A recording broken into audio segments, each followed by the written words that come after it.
Dad! Well, come on. I had a headphone issue. Okay, that's 2 out of 3 mornings. I don't know what's going on with this thing. Is it working now? It is now. Okay, good. Thank God. Hey, everybody. It's working now. It's a Thursday morning. You're hanging out in the break room. Rochester's Classic Rock, 96.5 WCMF. How's it going, buddy? Pretty good, buddy. What's going on, female buddy? Doing good, buddy. Our chilliest morning of the week so far, 44-degree start, but it will be up into the mid-50s. Cloudy, but it looks like the rain may hold off until tomorrow. All right. Because it's been nothing but a soup. But again, rain tomorrow, rain Saturday. Although a beautiful Mother's Day around 60 degrees for a high and sunny. So we got that going for us. Nice. All right. I'm gonna be braggy for a second. Brag on. There's a reason I have to do this to tell the story. Okay. So last night, my youngest daughter got an award at school. Fantastic. At like a little thing. So they do like these education awards. Mm-hmm. And, like, they take kids that, like, excelled in each subject for their grade, and they get a little medal. Very impressive. You're like, well, no big deal. It's tough being a father. You sacrifice it all, but sure. eventually. Yeah. Okay. So me, my wife, my oldest, and her, we all go out there, and she gets her little medal, and we're all excited, right? Second year in a row. No big deal. Wait, this is twice she's gotten this? Yeah, 2 different subjects. Second year. This year was for math. No big deal. Advanced math. But I'm very proud of my 12-year-old. You should. Yeah. She's great, Claire. She's great, unbelievably great. That's all you hope for. Yes. So, she goes to Aquinas, Mhm.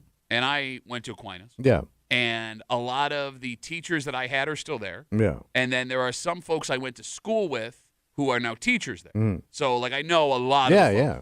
And I noticed something happening over and over again last night. What'd you notice? Well, like, the staff, the teachers there that I know, when my wife and I were standing together, they would come up and they would tell my wife, like, oh, my God, congratulations. She's doing such a great job. Yeah. And then they would look at me and be like, hey, how you doing? Mm-hmm. But that makes sense. What do you mean by that? I mean, if you size up with the brains land in that family, Okay. you ain't sticking the landing, bro. Okay. Yes, I understand that my wife is a doctor. Mm-hmm. Yeah, but she also looks professional. She was in scrubs. So Which is professional. I looked more professional than her. My shirt was tucked into my khaki pants. Oh, last you didn't night. tell me you were Ooh, shirt and tuck. Collared shirt in a khaki pants. Yeah. No, I mean, like, So you found it insulting? well, how you wouldn't find that insulting? No. Okay. I mean, I know. I mean, she obviously did not get her thinking skills from your side of the family. What the hell does that mean? Well, let me ask you You're this. probably going to look at the parent in scrubs and say, oh, makes sense. Right. And let me ask you this. So your whole family went to Aquinas, right? Yeah, I am second. My daughters are third generation. Me and my brothers and sisters, what my dad did too. And none of you ever attended one of these ceremonies for thinking. Well, I mean, Correct? that doesn't.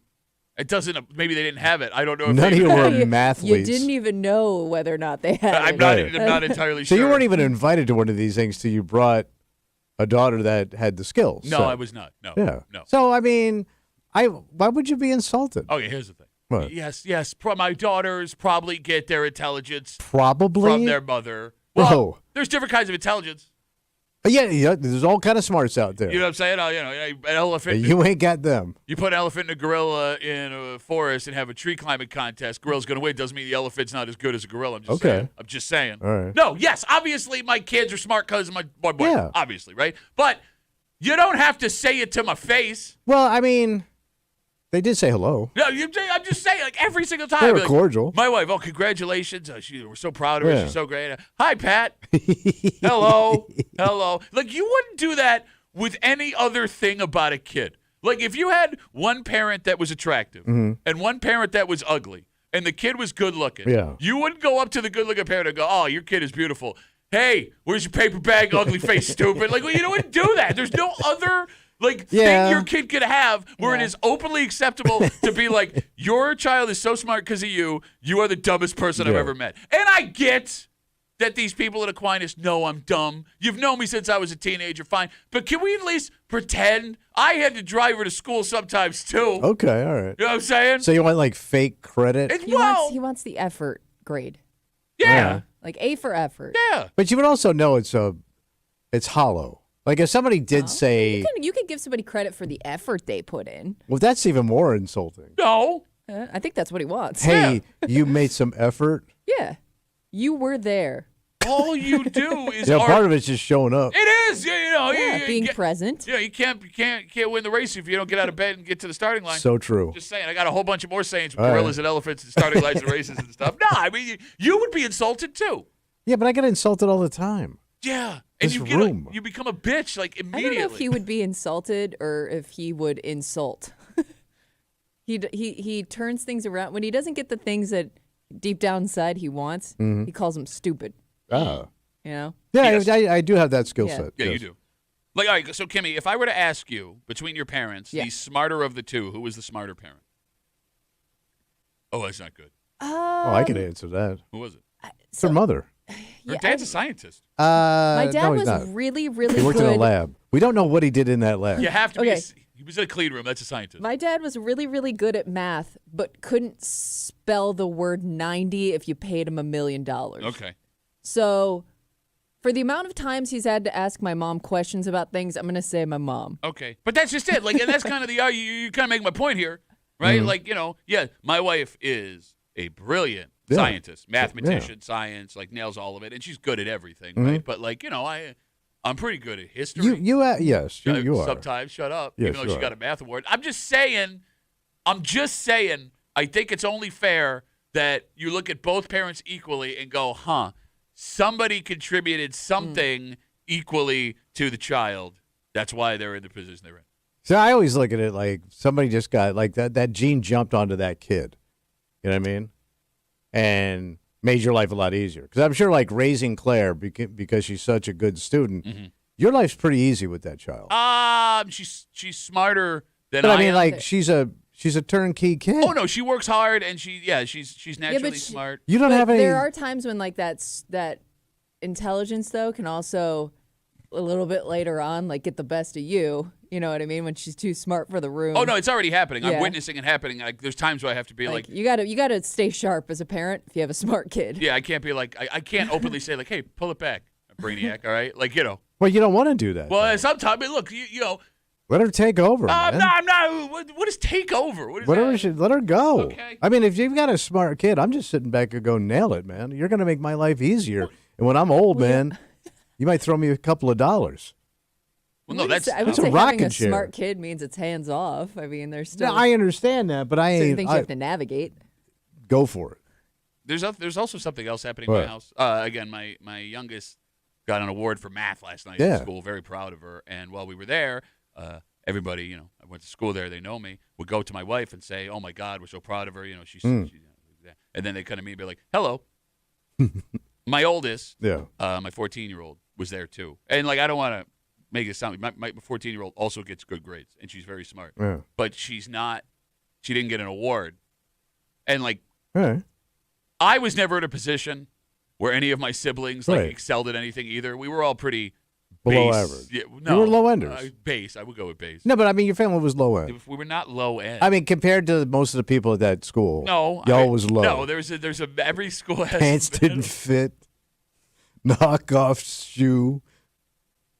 Walmart made a good dress shoe Oh, they make a good sturdy in shoe. the mid 2000s. They make a good Catholic shoe They at did. that company. Make a solid walker.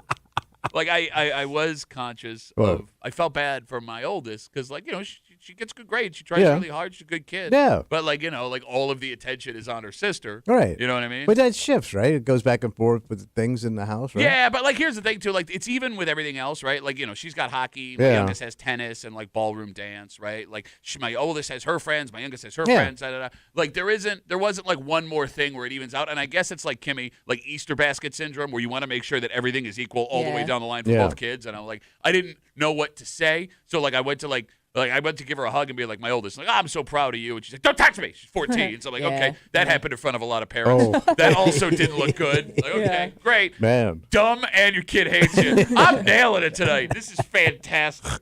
I'm just never leaving the house with my kids ever again. There you go. Just stay home. Shut up. Shut up. You would be so pissed. Why? No, in this situation. Dads Why? get no respect, man. I know. I know it's Mother's Day on Sunday and you're all great and great. Here's your flowers and your brunch, whatever. Can we get a little more dad respect in the No, world? you get the short end of the stick. My old man said it best. He goes, dads get last. Oh, your dad said it best when he was showing up at 5 o'clock because his work week was over. And he was pissed.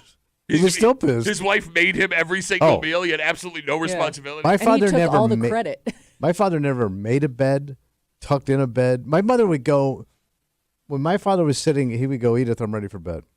Which means my mother would get up. Turn down service? No. Pour him a drink. Okay. Then go turn down the bed for him. And then the cocktail would be sitting by the side of the bed with a book or a TV, whatever he's going to do. It was like he had a maid that he was banging. Yeah, and he gets a short end of the He stick. still complained. Okay. All right. We got Facebook messages coming in. You can always get us at WCMF or the Break Room Facebook page. This comes in from Jake. I wouldn't have used my name. All right. No, it doesn't. He says, Duffy, I'm the smarter one between me and my wife, and my wife still gets all the credit when my kids do something good. Self-proclaimed Yeah. smarter one. And even if it's true, I wouldn't have said it out No, loud. You know? no, man. Look at your wife. My wife's so dumb. Well, okay, that's the other thing, too, is What? my wife has never called me dumb, which I Yeah. very much appreciate, right? I wonder if she knows. Oh, she knows. Well, no, like you wouldn't. Well, she knows. For Jake's Facebook message, you wouldn't want to be with someone who you think is dumber than you. Well, I mean, everybody has their skills in life. That's what I just said. Gorilla, elephant, tree, etc. And you just go, no, you're an idiot. Shut up, dummy. But some people's intelligence is more valuable than other people's skill set. Oh, yeah? Yeah. Yeah? What if we're in a situation where you have to buy the lowest price, most authentic jersey or the world explodes? Then you step up, bro. You're the man. Well, no, like, I mean, you don't ever think, like, you look at your partner and think, do they think I'm a dumb person? I don't think, full on dumb, no. Oh, my God. What? He's never had this thought in his head before. Like and you've he never started, said something stupid, and even Oh, I like know you I knew haven't. it sounded dumb coming out, but then you're even more embarrassed because you said it in front of your Yeah. significant I mean, other. my wife will correct me on some of the things I say. Have you never had this thought in your head until just now? Maybe.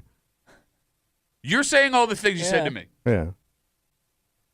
And you have never, with your wife, thought maybe she thinks I'm dumb.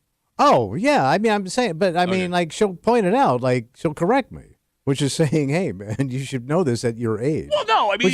Which is a subtle way of saying, hey, idiot. No, there's a difference. But, There's a I mean, difference. she's never going to come out and say it. There's a difference between doing or saying something dumb and being dumb. Like, even the smartest people in the world, every once in a while, will say something dumb every once in a while. Yes, everybody's ignorant to something. Exactly, right? Like, I wonder, like, Kimmy, do you wonder if your husband looks at you, do you think he thinks you're smart? Sometimes. Like I said, like when you're in the comfort of your own home, sometimes you just say stuff and it's just dumb. Okay. And I am guilty of that. And I think he looks at me sometimes like, I thought you were smarter than that. Okay. Because, like, now that we're having this discussion, Yeah. I don't know what would be worse. Because I don't want my wife to think I'm dumb. I don't want her to think that, like, on the whole. Yeah. But I also want my wife to be smart enough to know that I'm not smart. Because if my wife thought I wasn't dumb, I would think that maybe you don't know what you're talking about. I don't think your wife thinks you're dumb. Yeah. I think your wife, she would have to know this, that she's above you. That's Socially. even worse. That's No, worse. that's worse That's than way that. worse. Socially. Why would you want to be with someone you're above? Well, because she's so high up there as a doctor that you know what I mean? Like, What are you talking about? she's above you. No, she's not above me. Society-wise. We live in the same house. I get it, and my God, you're doing a bang-up job. We share the same bed. Bang-up job, bro. So proud of you. But you got to know where you are. You're living in your wife's house. Bro, I know. I come, it's like, in my wife's pecking order, I am hovering around the dog. No, that's a different argument. Yes, I understand. That's Kids the come pecking first. order. Okay, fine. I think when you marry somebody, you've kind of both put yourselves on the same level, right? Because Right. now you're one thing. But you both bring different things to the table. That's what I'm arguing. Some people bring beautiful china. Some people put down a chip cup that used to hold jelly. Nothing wrong with a good jelly No, cup. here's the thing. My wife is the one that uses mason jars as cups. It happened the other night. Look at that. Yeah. Oh, Mason jar is a high-end jelly jar. no, it's no. What did we say? It was from pickles. It was pickles. Carrie Ann writes us on Instagram. Duffy on WCMF is the easiest way to get us. She writes, my 16-year-old daughter is super smart, and we're proud of her accomplishments, but man, oh man, is it embarrassing playing games against her and going to her for math advice. Yeah, I mean, it's at that point. I hate board games. I think you do too. You despise them. I also hate playing board games with smart people because they really get intense with it, and that's my family now. When they want to play, I go in the other room. What, you don't even play with them? You don't participate. No. I hate, well, first of all, I hate board games. I know, but sometimes you just got to suck it up No, and you do don't. it. No, you don't. You don't. I'm 65. I do what I want. So you just go No, you sit- don't. You wait, don't do wait. anything you want. In my So head, you I just do. go sit in the other room by yourself. I'll have a drink. I'll go outside and smoke a cigar in the summertime. I don't want to. I don't want to play these, and they get so intense, and I don't care. And then like my wife will go, look pay when attention. Your family like looks outside and you're just sitting outside alone. I'm an old man. I'm supposed to be outside. Like little old men are supposed to be off to the side. That's what they do until we die. And like you'll know it when we fall out of our chair. We have a dynamite go die off to the side kind of breaking for you this morning here on CMF. It's Thursday. You know what that means. Oh, we're gonna bitch it up, buddy. That's right. Bitch Voice Theater coming at you just after 7 o'clock. After 7:30. Holy crap. What's the matter? It takes balls to try and commit a crime. Oh, sure. Right, I mean, right or wrong aside, right? Yeah. You're taking a risk in what you're doing. But the ball's on this man if the allegations are true. Because it's one thing to commit a crime. Yeah. It's another thing to commit a crime while a cop is watching. Wait, the cop's right there? It's quite another to commit a crime while dressed as a cop, Oh. being a cop, Oh no. working as a cop. Wait a minute. You didn't see this story? No. You did not see this story? When was this, yesterday? Yeah, it hit yesterday. What are you doing, bro? I don't know. What are you doing? Seems like an unnecessary risk. Boy, and especially for what he Like, was. what's the payoff? Like $17, Really? bro. It's bad. Wow. And we'll get to it just after 7:30 here in the break room on CMF, plus a whole bunch more. But first, Tommy. Yeah. People are fed up. Yeah, sick of it. If you're going to show me something and say this is what's for sale, All when you right. get there and sell it to me, that better be what you're selling me. Oh, somebody's jabbing? I don't need a bait and switch. And one of the biggest fast food restaurants in America Yeah. is now facing a lawsuit, and one that has gone the distance that could change the way we see commercials forever. Look at these fatties. Bro, I'm on their side here. Fatties ponying up. We'll talk about fatty ponies. We'll do it next year in the break room. On CMF.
Tommy, this matters.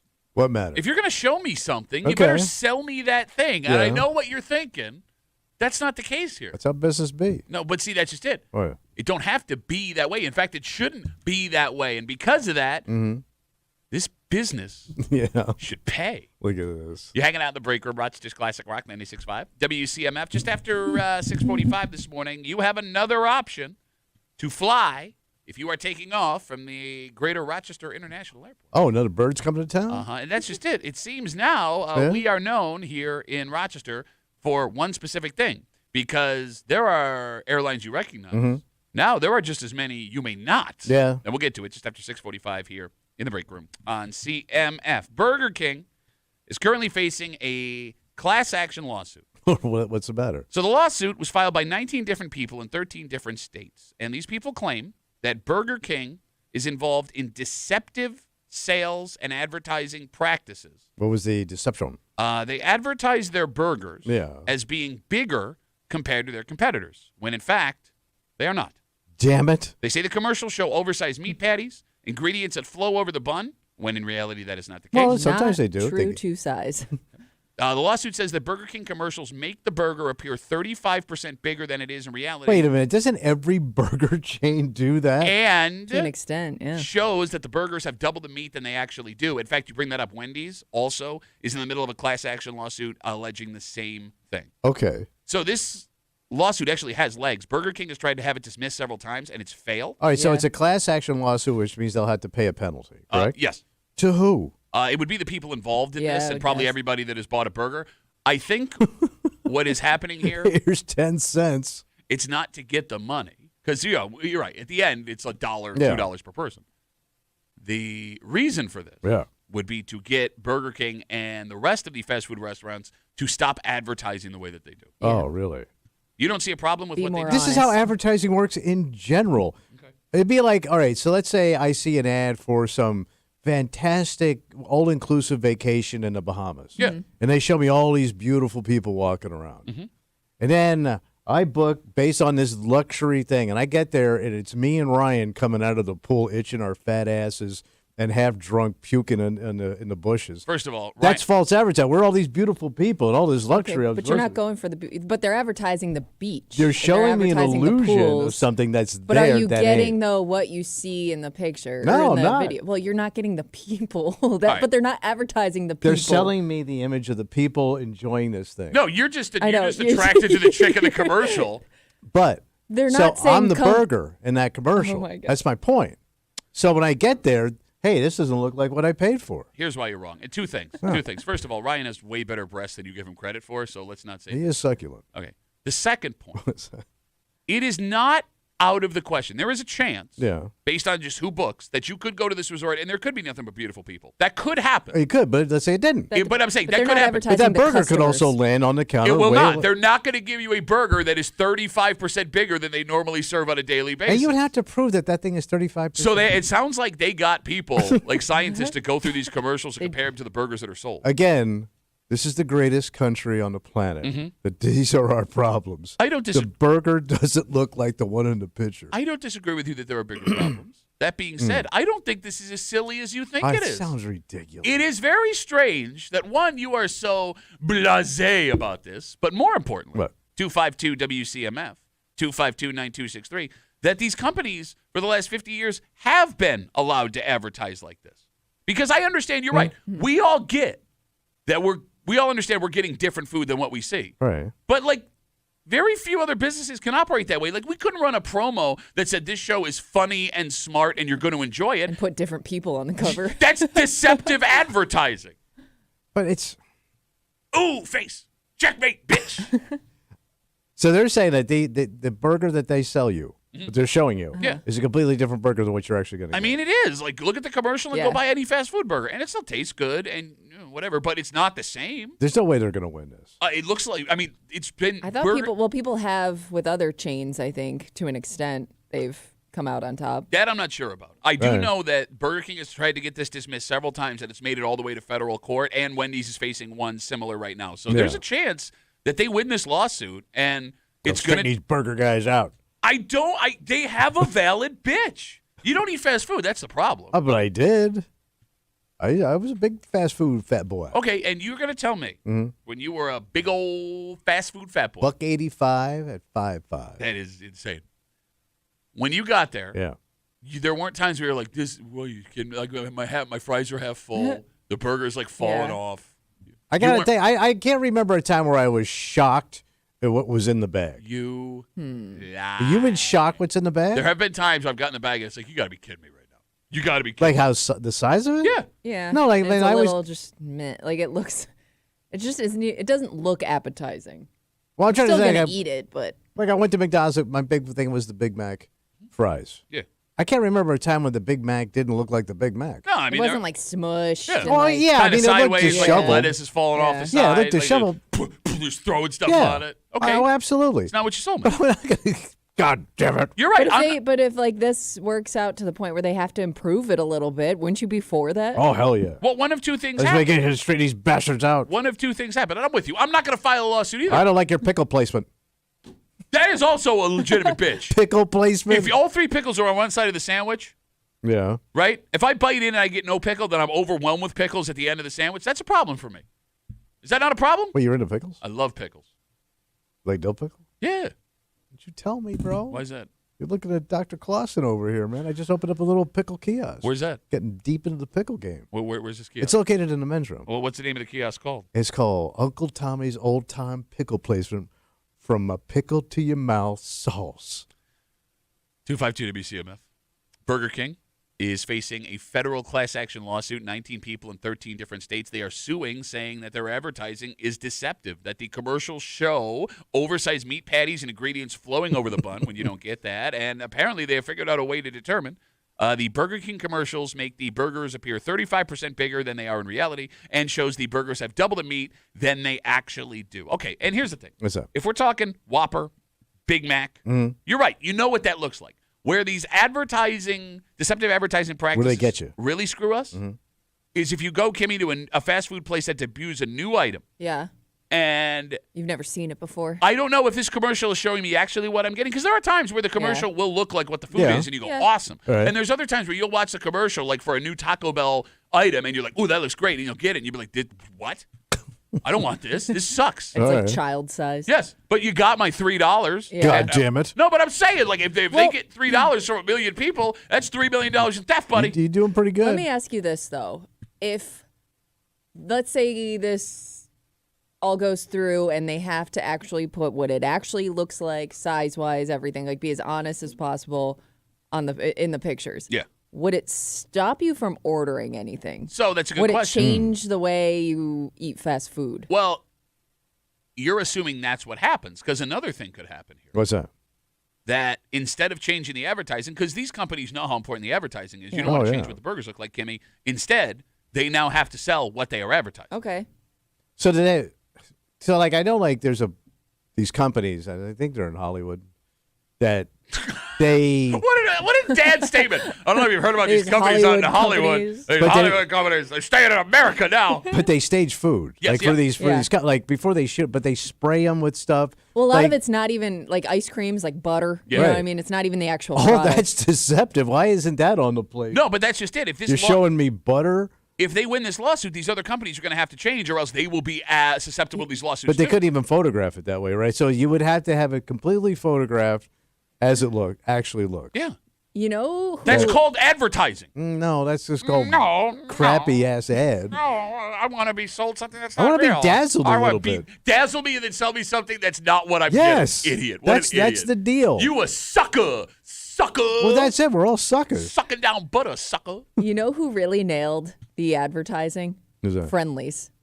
They always had the displays Yeah. of the ice cream Yeah. and like what it looked like. And when you got it, like I think because you were looking at the display and what they showed you it looked like, it always looked like the thing that they were advertising. Oh, like in the store. Yeah. Yeah, and Okay. I'm just thinking like specifically ice cream. I remember they had all of the different types on display. 'Cause you know how they'd make it look like stuff for Sure. kids? Yep. And I always remember thinking like, oh yeah, it's pretty close. Yeah, I mean, Starbucks does this too. As much as I don't Yeah. like eating at Starbucks, Yes. the food you get at Starbucks looks like what they're Well, it's trying all to sell. display, yeah. Yeah, Yeah. you know what I mean? But, But Starbucks. you just don't want it. Well, I don't need an artisanal cheese wrapped in some pastry that I've never heard of before. Pretty good though. No, it's not. It's not good, and it's good. small. It's not good. It looks Small, delicious. It's good. $9 for a bite of a thing that looks like a croissant. I want to taste a ham that I've never heard of. How many hams are there really? It seems to be a lot of them. No, because all the pigs look the same to me, man. Apparently, there's French ham. I don't know if you're kidding or not. No, there's like a French ham. No, it's just a pig, but they make it smoke. And they put a beret on them. Make 'em a little smug. I'm pulling for these people. I hope it all works out. All right. And look, I mean, if you're going to sell me something, sell me what it actually is. Well, it'll be funny to see the advertising when they try to sell it to you, how it actually looks. Drab. Okay. Fix it. Fix it. All right. All right. Well, I mean, look, it all comes down to money. I don't want to invest a bunch of money in something that I don't know what I'm getting. All right. Okay. And, with these things we're going to talk about, Okay. you know exactly what you're getting. I mean, you're saving a ton of money, but you are aware this will be a different experience than what you may be used to in the past. It seems now the airport in Rochester here, Yeah. with this new announcement, has just as many economy ways to get out Oh, yeah. as they do old school ways to get out. A lot of discounters. And I know we're a community that likes a deal, but we like it this much. Oh, really? Is that deep, huh? All right. We'll get into it next here in the break room. Let's see WCMF.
We love a deal in Rochester. Oh, yeah. And this is proof of it. Because when you have a choice on who's going to fly your ass around, Yeah. for comfort or for safety's sake, people, Tommy, like a name they know. Mm-hmm. But in Rochester, you have plenty of opportunity to take flights from companies you've never heard of in your life. You can't even pronounce some of the names. You ain't kidding, man. I don't know what that means. You're hanging out in the break room, Rochester's Classic Rock 96.5. WCMF just after 7 o'clock. It's Thursday. You know what that means? I think we're going to bitch it out, Pelly. That's right. Bitch Voice Theater coming at you. Also, a Facebook message directed squarely at Kimmy. Because there was a time There was a time. where Mother's Day was just for mom. Yeah. You took care of mom, and that was the end of it. But that is not Mother's Day anymore. A lot of encroachment. Well, here's the thing. This guy is not being forced to do anything. It was a thought in his own head, and he knows that Kimmy is in this situation, so he wants her advice. Okay. And we'll get to it just after 7 o'clock here in the break room on CMF. Today, Thomas, For that. we get another way to fly in Rochester. Ooh, who we getting?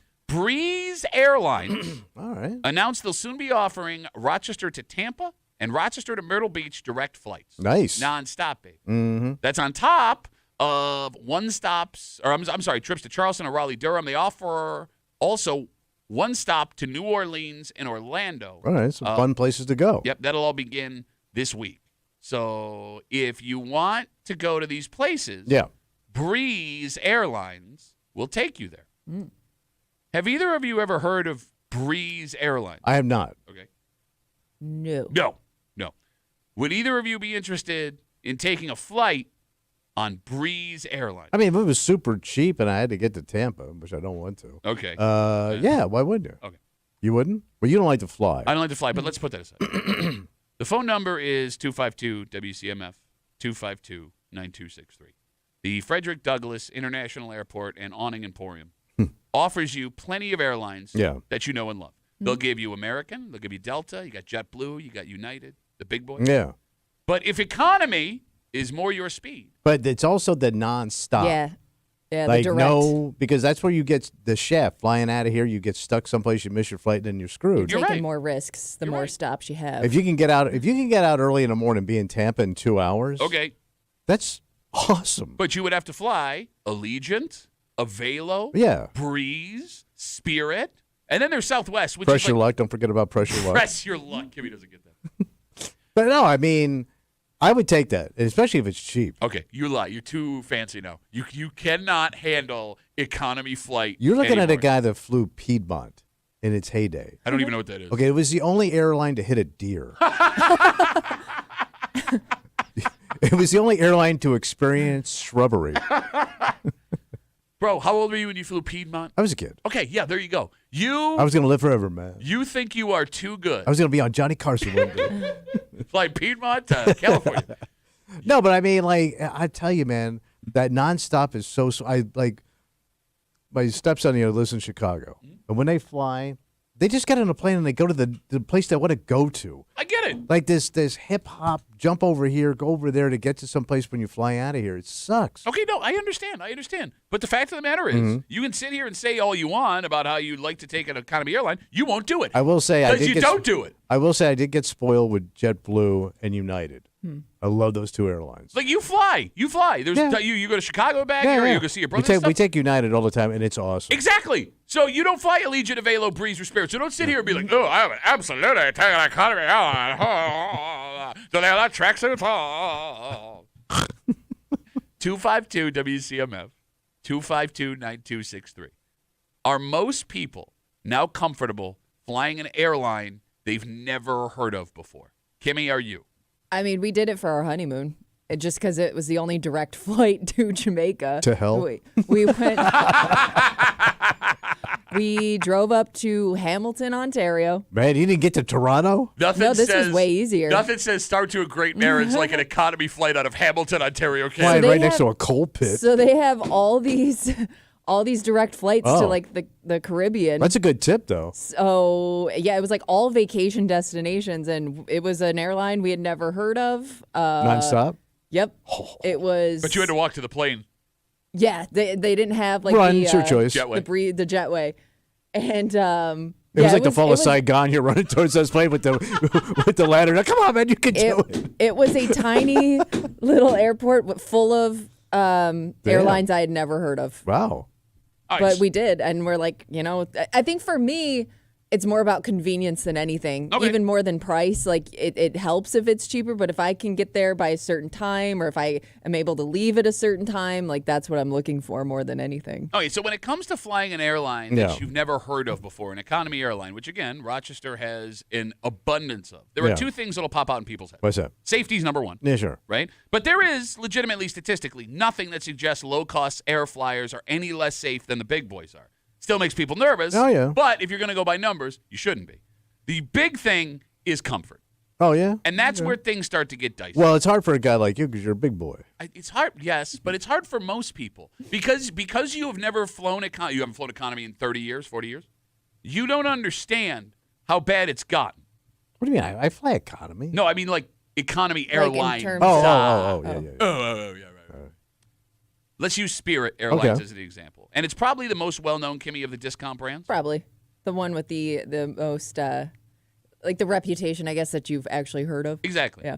Every standard luxury of flying that you can think of, Yeah. they charge you for, if they even offer it at all. There's going to be extra costs Yeah, involved. it's an upcharge. Yeah, and Spirit has a weird relationship with its customers because, Kimmy, people either love Spirit because of the cost of the flight, Yeah. or they despise them for the customer experience they had on the flight. Like, there is no one that is middle of the road on Spirit. There's no frills. No, it's not at all. But it's weird. There are people that will fly Spirit flags and get all excited, and there are people that won't even go near a Spirit gate anymore. That's how bad the experience was. And I'm telling you, man, if you had to get on one of these flights, you would never do it again because you're a spoiled ass, priss ass, bitch ass, priss bitch. That's a lot of ass. You bitch. 252 WCMF. The Frederick Douglass Greater Rochester International Airport announced Breeze Airlines will be now offering direct flights from Rochester to Tampa and Myrtle Beach. That's coming up in a couple of months. They also do one stop to Orlando and New Orleans. That goes on this week. And with Breeze, you also have Allegiant, Avelo, Spirit, and Southwest, which I guess isn't really an economy carrier anymore. But they're all over the place now, yeah. Yeah, I mean, I would. But I still think Southwest is kind of cheap, right? Yeah, but I mean, Not always anymore, to your point. and I don't have bad experiences No, on I, Southwest. I used to take Southwest all the time because it was always the cheaper one, and now when I look up flights, it's not always the cheapest option. Because JetBlue was also a discount airline at first. Yeah, but now they're one of the big boys. Yeah. Yeah. It does seem like the airport here in Rochester is banking on people wanting to save money. But yeah, because it was so expensive to fly out of here compared to Buffalo that they had to pull a move. Sure. But, I mean, Buffalo also knows that there are people that want to fly those other airlines because they're running ad campaigns in Rochester. There's Yeah. billboards saying, hey, like next It to is our weird. airport. You like this airport? You should see our Do airport. we do that over there? It is a touch nicer. I got to say, when you go to Buffalo, it is a nicer airport. Is it? Yeah. I mean, it just looks a little bit more big city It's than. exactly the same, man. I think don't it's see- like- I think Rochester's airport might be a little nicer, if anything. I got a bigger. Like They've had a few more upgrades. Oh. It just seemed like I was in a bigger city. You know how he is. But Oh, it's from Rochester. It can't be as good. I mean, Buffalo's is Sucks. definitely bigger. I don't know if it's necessarily nicer, but You know, when it comes to the argument, Yeah. does Rochester prefer the low-cost carrier over the people you know? I mean, we have lost, Kimmy, the last couple of years, some low-cost carriers that showed up. or like then They went belly up. They were replaced by a new name or whatever. Well, I don't know if they went belly up or they just pulled out of Rochester because Oh. they weren't getting the business. It's funny, too, right? Like, they'll be like, every time a low-cost carrier pulls out of Rochester, they'll use the file footage from like 8 months before of like the county executive Yeah. cutting a ribbon at the gate for the first flight. Hey, we got them. Hey, they're gone. I mean, right now, yeah. it may be better to spend the money to go with a bigger company because you got delays all over the place thanks to FAA issues. But yeah. There's a story out of Newark, New Jersey. Do not fly through that airport, according to people who work at Newark, New Jersey. Yeah, they can't see the planes. But like, which is a problem. Yeah. You know. Where are you guys? Over here. But like, if you get delayed on Delta or American, Yeah. it sucks. But they're a big enough company where they're going to get you where you have to go. Yeah, there's a hub with many planes. If you get delayed on Avelo or Breeze, Yeah, you you have might to be stuck a while. You have to move to the city in which you are laid over. Yeah. You're done. Like you now live in Toledo, Ohio. Yeah. Go find a wife and a family. Good Yeah. luck to you. Yeah, I mean, I guess Rochester is such a big college community that probably helps with the low cost Oh, carriers. sure, too. yeah. Those Right, kids. Yeah. RIT, Nazareth, Fisher, like those kids going home. I bet you the colleges also enjoy having all of these nonstop flights because it makes it easier to sell these colleges. But they're only going to specific places. You know, a lot of those low-cost carriers that are coming to town, like they're only going to specific more vacation destinations, I'd say. So does that really help the colleges? I get what you're saying, but think about it. 90 minutes, within 90 minutes of every direct flight city, those are kids that could easily get to these colleges. Well, you could, You know what I'm saying? Like if your kid if there's a kid in New Orleans that wants to go to a really good or a really good nursing program at Nazareth or Fisher, like that kid, he's one stop away from being able to go to Fisher.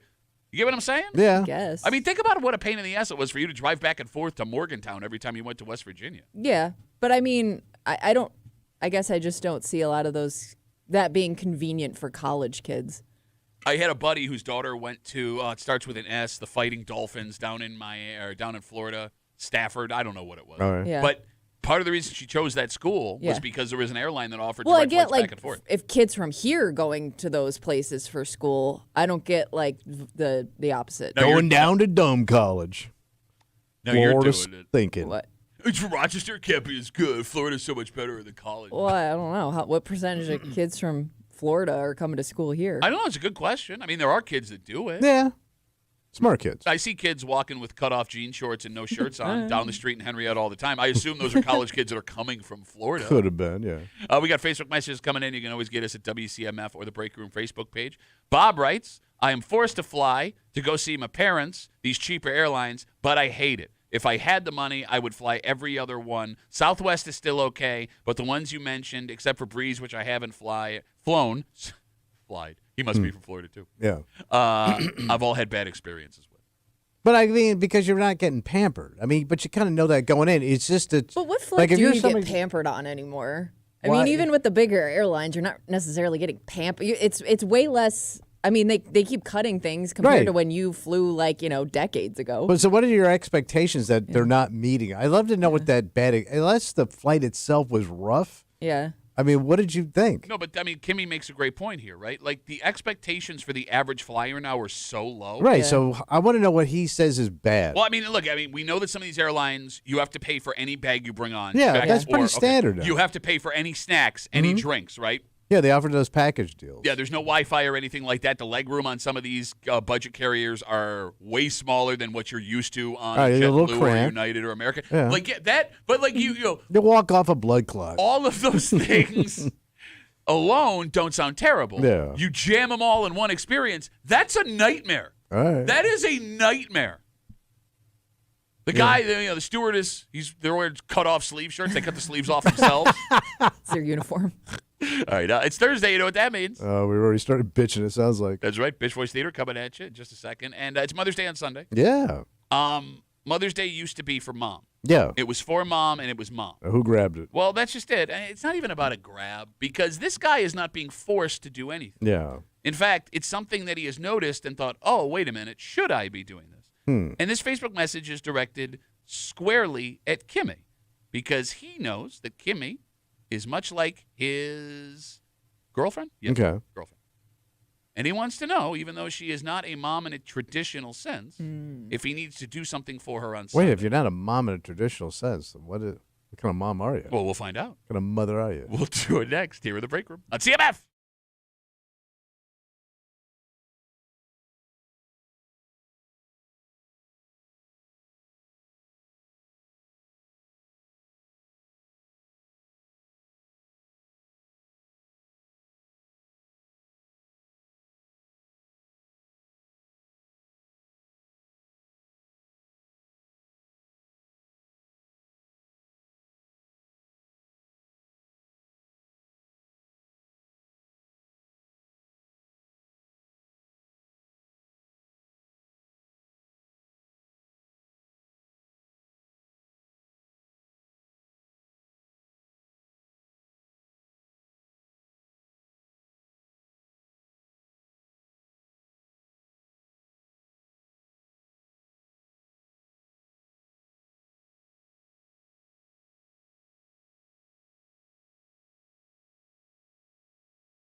Just keeps going, man. What happened? Every year, there are more folks who are wrapped up in this holiday.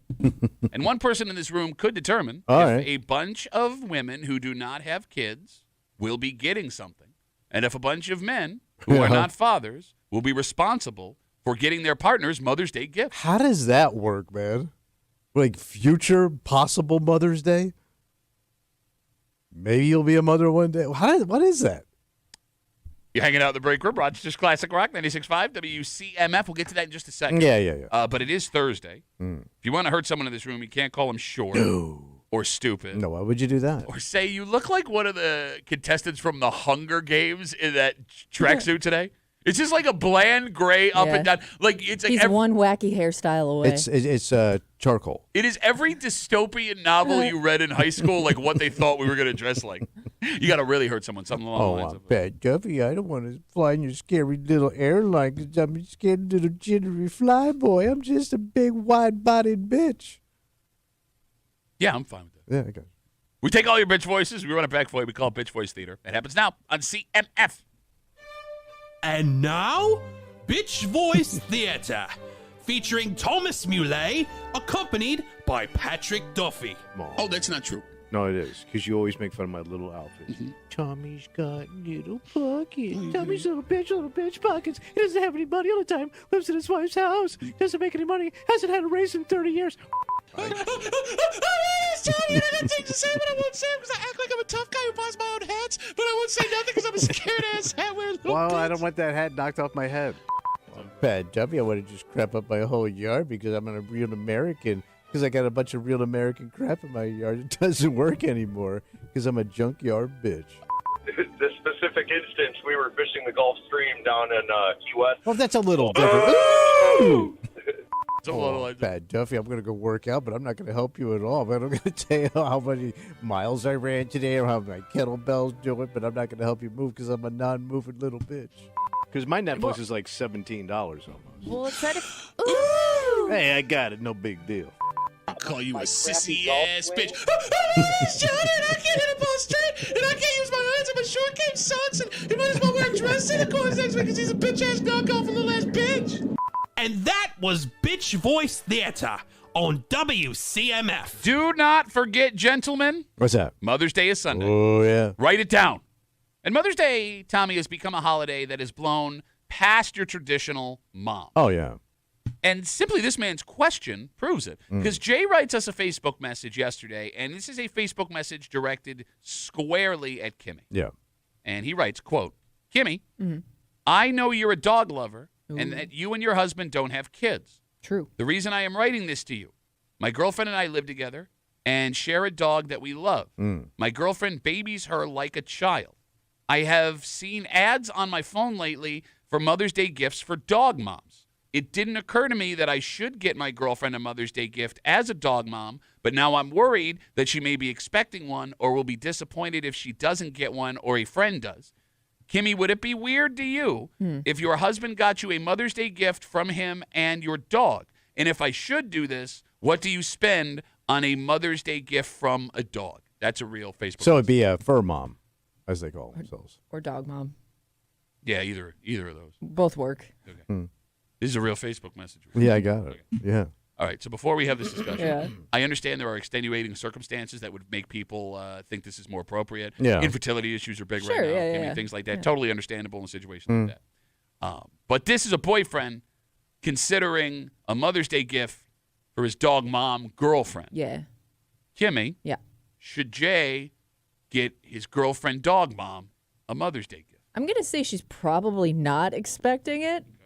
So if you do decide to do it, you're going to have to follow that up every year after. Oh, so yeah. like if you're going to do it this year, it's not going to be a one-time thing, I guess. So if you No. make the decision that Mother's Day is for your girlfriend being a dog mom, It's for the dogs, Tommy.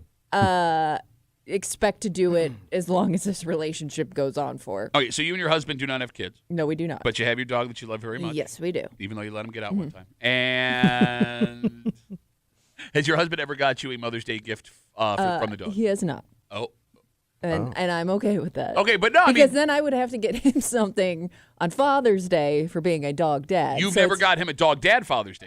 No. and he loves that dog. And he takes He care does. of that He dog. does. I don't think either of us expect that because, especially like Mother's Day, Father's Day, you're so focused on your own mom and your own dad that's just not something that comes to mind. Thoughts on Jay's question, Tommy? About giving the card from the dog. Well, you say card. I mean, he sounds like gift. It says he. I also find it funny too. Like, the phone knows exactly. They don't have a kid or they have a dog, so the phone is now feeding them ads, and he should get his girlfriend a Mother's Day gift for the dog. So I always get my wife a Mother's Day gift. Okay, But she has kids. She is a mother. Right, but we didn't make kids together. Yeah. So I always get her something from the dog. so you do this. Oh, that's do. adorable. you pansy ass bitch. Yes, I do. And I even put the paw print No, you on don't. the thing. You Yeah, I'm pretty good draw at a it. paw print. Yeah. It's you know why he's good at it? Because he just puts his own hand down there. He's like a human dog. You live at our house, scratch yourself. But you would probably do something for her whether or not you had a dog, right? On yeah. Mother's Day. Yeah, but So I got to have a you're reason just- to do yeah, it, you're so just this is the reason. spinning it a different Yeah. way. Okay. The phone number is 252-WCMF, 252-9263. Who is Mother's Day for anymore? Well, it should be a very finite group of women. Well, but you say group. There was a time, There was a time. thank you, where there wasn't a group. It was just for your mom. That's the way it should be. It was for your mom. Right. But But all these side moms started side mom. They started encroaching and putting settlements in your own mom village. Like they pushed these pushy bitches push their way in Wow. to grab mom. Not like you, dog dad. No, but they're You- trying to grab mom glory wherever they can. You now. get stepdad gifts. I do. And you did not raise your stepkid. I do not. You came into their life So, as an adult. Yeah. Like, They were adults. I understand your argument, but I don't get that coming from you. But I don't demand it. You get better Father's Day gifts than I do. I know. Well, I sell it, baby. No, you don't. You don't do anything. The tracksuit. All right. All these moms just want attention. They do. That's what it is. No, but here's the thing. Now you have been so spoiled. Now, if they were to pull back on the Father's Day well, you gift, can't pull back. there you go. Yeah. Yeah, that's chintz. All right. Let's do a power ranking of Mother's Oh, Day easy. necessary gifts. All right. All right. So if you are a single man, your mom is number one. Done. Right. Easy. However, the second you are in a relationship with a mother who has your child, I would argue that woman now jumps your mom to become the number one priority on Mother's Day. Yes. Are we all in agreement Yeah. there? Kimmy? Yeah. Okay, No, all right. that's So that's really the where mom that you live with. exactly. And Yes. that's where it should stop. Okay, you're right. You're right. But in recent years, Mm-hmm. things have become more complicated. If you are married, what do you do for your mother-in-law? Nothing. So you I've say never- nothing. I've never recognized any You- mother-in-law for anything. Well, Not you don't even have like to a- on account of the Geneva Convention. Yeah. Not even like a joint gift. Like it would come from you and your. No, I significant mean, other? we always took care of our mothers. In both my relationships that had, when they were alive. Yeah. Okay. Kimmy, do you do something for your mother-in-law on Mother's Day? Like so my husband and I were both like in charge of the gifts for our own mom, Okay. but we both. Sign. Yeah, like it's from both of us, Okay. but we take care of the others. Do you text her Happy Mother's Day? Yes, I do. I don't do that. I ain't doing that. Why? Because A text is like the easiest thing you can do. but then you got to go down this laundry list of mothers that you know. No. No, Like, would you text your sister-in-law Happy Mother's Day? No, but that's not. I wouldn't say that's expected. Yeah, she's my sister-in-law, Yeah. not my mother-in-law. Right, Yeah. but she's a mother, and Yeah, she's but- in your circle of moms. Well, no, see, now you're making a straw man argument so you don't have to send a single text. Yeah. You puss-ass bitch. No, Yes. I don't think a text to your mother-in-law on Mother's Day is inappropriate. That's I'm not saying it's inappropriate, but is it expected? I guess is what I'm saying. I Is would that- say at is this- that is that rude to not wish my mother-in-law, who made my wife? Yes. Yeah, I ain't doing I it. think Via you got to text. acknowledge. Yeah, via text it's rude. Gift, I would say, look, that's up to you. I don't do it. Man, you start gifting these women, you're done. There are men that do it. There are men that go way out of their way for their mother-in-laws on All right. Mother's Day. I mean, the argument being, you created the love of my life. Thank you. Thank you for all Okay. you've done. Okay. So mother-in-law, let's get to the most controversial. All right. If you split with the mother of your children Mm-hmm. and you are single again or with someone else, do you get your ex a Mother's Day? What do you mean? She take? I mean, but you got the kids. Yes. I guess you're obligated to because of the Is kid. gobligated like obligated? Is gobligated? You're obligated. Is gobligated Well, when it's complicated is complicated when is complicated. turkeys do things they have to do? Is that what's gobligated? I guess you're locked in. Obligated. I know people that do. You're locked in with the but kid. they did after some time. So it took a little time. It wasn't like a right away kind of thing. It was like after they had been split for a Especially if you got to play significant amount of nice. If you're on the hook financially for some stuff. Okay. Like you need her kicking in on some things. I guess you play nice. But there are guys who would argue, I'm paying child support. Why would I get you a gift? I'm not with you. But I guess it's keep the temperature of the room down. And That if would make sense. Okay. And if your kids are young enough, you kind of have to because you're the one that's going to be responsible for helping them get mom a gift. Whether or not it comes from you, you're the only person that's going to be there for them to help them buy something for mom. I mean, look, to both of your guys' points, it seems like the right thing to do if you are in a good spot with your ex. Because we did find out a few years ago there are lots of men who do this.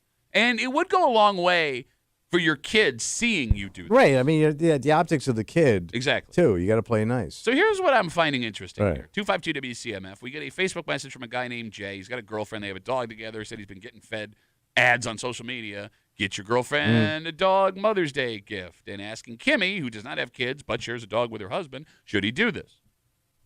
As we try to figure out where the power ranking of who you should be getting gifts for. You started this conversation with all these, and I quote, quote up, bitches trying to weasel it on Mother's Day. It's encroachment. You have yet to, other than a text to mother-in-law, disagree with any of the gifts we have brought up. Well, you have been pro-gift the entire time. You even brought up other family members that we hadn't thought about.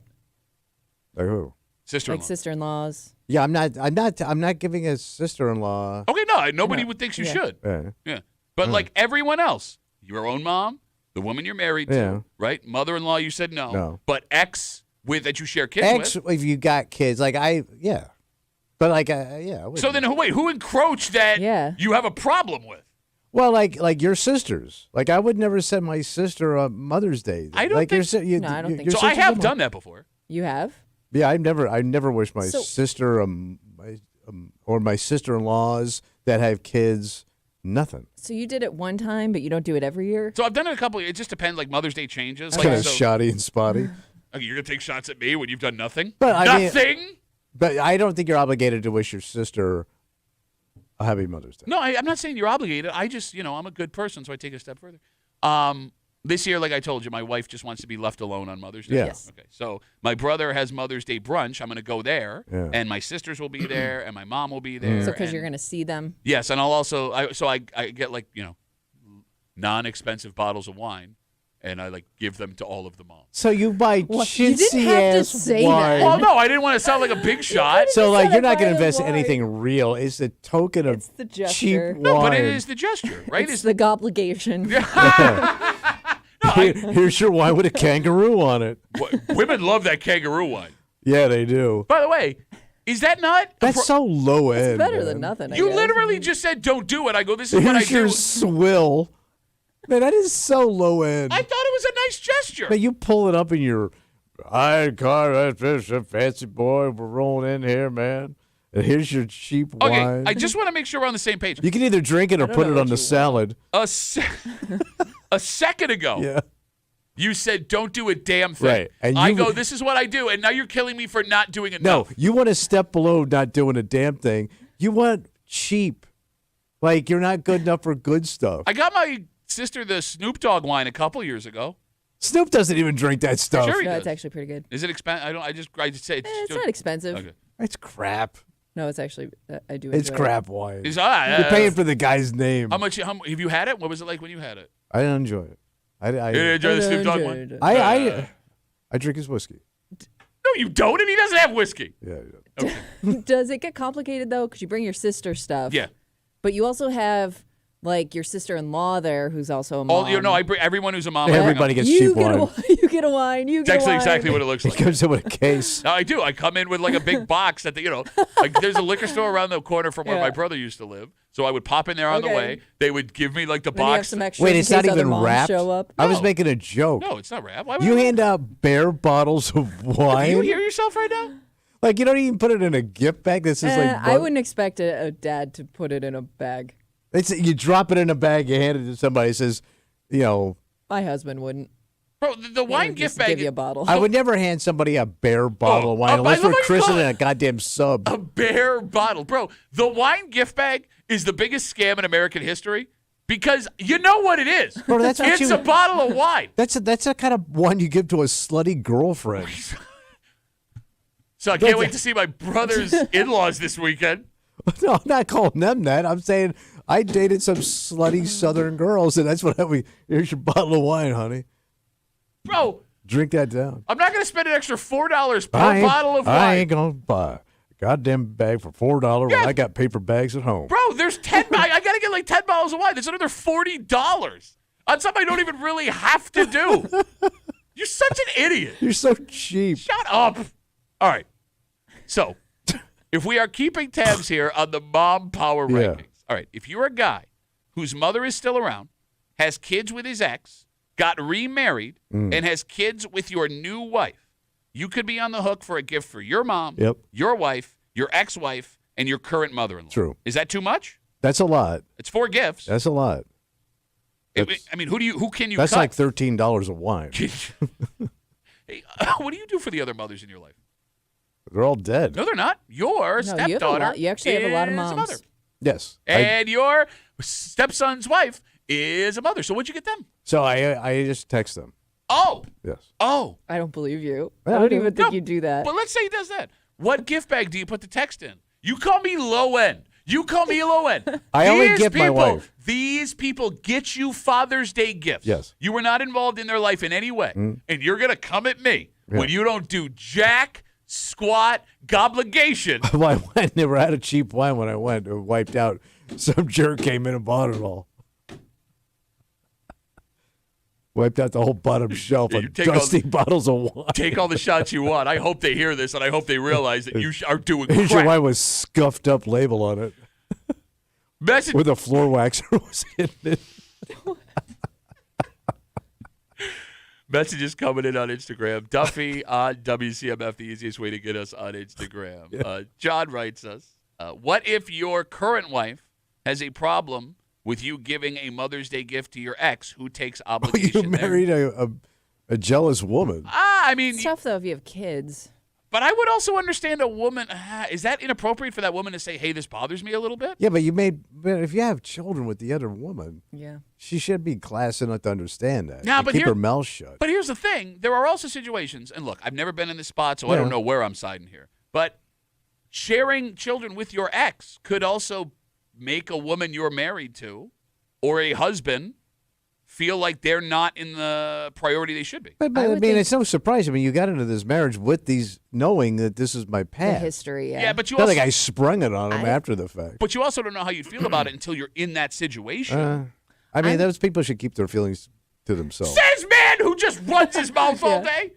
I'm going to guess the gift between exes is going to bother her new person more than your new So you're saying person. your ex-wife's new husband, boyfriend, whatever. Whoever, yeah. I guess it would, and most of the time, what do you just flowers, right?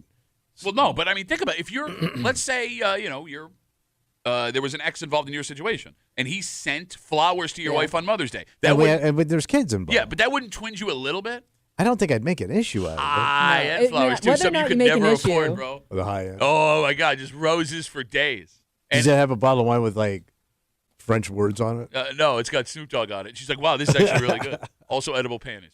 Edible panties. And you're not allowed to use them. It's just a snack for her for later. Well, I don't like sweets anyway. You take them, and she takes them off while she's taking a walk on the canal. Just as much about them. No, I mean, look, man. And she's eating her panties on the canal. Well, what if you can't eat them? What else are you going to use them for? Quick sidebar. What? Not the worst idea in the world. Self-edible, like just break off pieces of stuff while you're walking. Yeah. All right. Low blood sugar, panties. 252 WCMF. We'll take one call before we move on. We're talking about the power rankings of moms and how complicated it gets and how Tommy said, oh, these women are all encroaching, and then has yet to have a problem with any of these outside mothers getting a gift. Mike's on CMF. Hey, Mikey, how are you, buddy? I'm just wonderful this morning. And yourselves? Good, man. What's up? It's not ex-wives' day. It's not wives' day. It's Mother's Day. Okay. I mean, look, I get where you're coming from. It's not, you should send your mother something, or the kids should send their mother something, but not you send them something. It's not ex-wives day. All right, so let's talk this through, Mikey. I'm sorry, Kimmy, I Well, I cut was you just off. going to say, but what if your kids need your help doing that? Like, I would not have been able to get my mom something unless my dad helped. that kid. You know what I mean? When I was under a certain age. If your kids need help sending something, picking something out, or buying it, then it shouldn't come from you. Okay. Because they're not your mother. All right, so Mike, you have kids? Mother's Day is. Do you have kids? Mother's Day is relegated for your mother. Do you have kids, Mike? Not. Yes. Okay, so you never got your wife, mother of your children, a Mother's Day gift? Never. And I have 4 children with her. I have 3 children with her, plus a stepchild. Okay. And never did I ever get my wife or ex-wife. So she's an ex-wife for now? Mother's Day. She's an ex-wife now? Now, oh yeah, she's my ex-wife. Why? What happened, Mike? Why? Because I was a drunken asshole. That's Oh, well, yeah. Sounds like you still are. Sober as well. Mike, thanks for the No, call, no, buddy. I I've been- appreciate it. Okay, there goes Mike.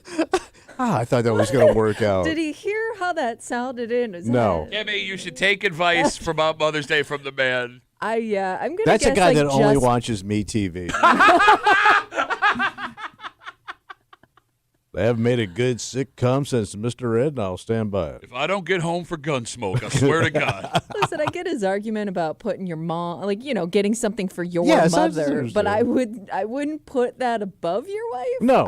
Of your the mother of your children. I don't know. All right. Well, look, there Yeah. are bigger problems than who needs to get a gift on Mother's Day. Sure. For example, what is going on in this town just east of us? Because committing a crime is one thing. Mm-hmm. Committing a crime in front of a cop would be stupid. Yes. Committing a crime as a cop, dressed as a cop, while on duty as a cop. Great on duty? You did not see this story? I did not. Holy Wow. crap. Next. Give me the break room. On CMF.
You may think you have balls, but I promise you, if these allegations are true, you do not have the balls this man does. What did he do? Well, committing a crime is ballsy. Yeah. Committing a crime in front of a cop is ballsy. Crazy. But committing a crime as a cop, well, dressed as a cop, and working as a cop, damn, son. Okay. You're hanging out in the break room. Rochester's Classic Rock, 96.5, WCMF. Just after 7:45 this morning, Girl Scout cookie season is officially over. Oh, man. But we have some numbers in front of us that shows the average Girl Scout in our region busted their buns this year. So they cleaned up. Oh, my God.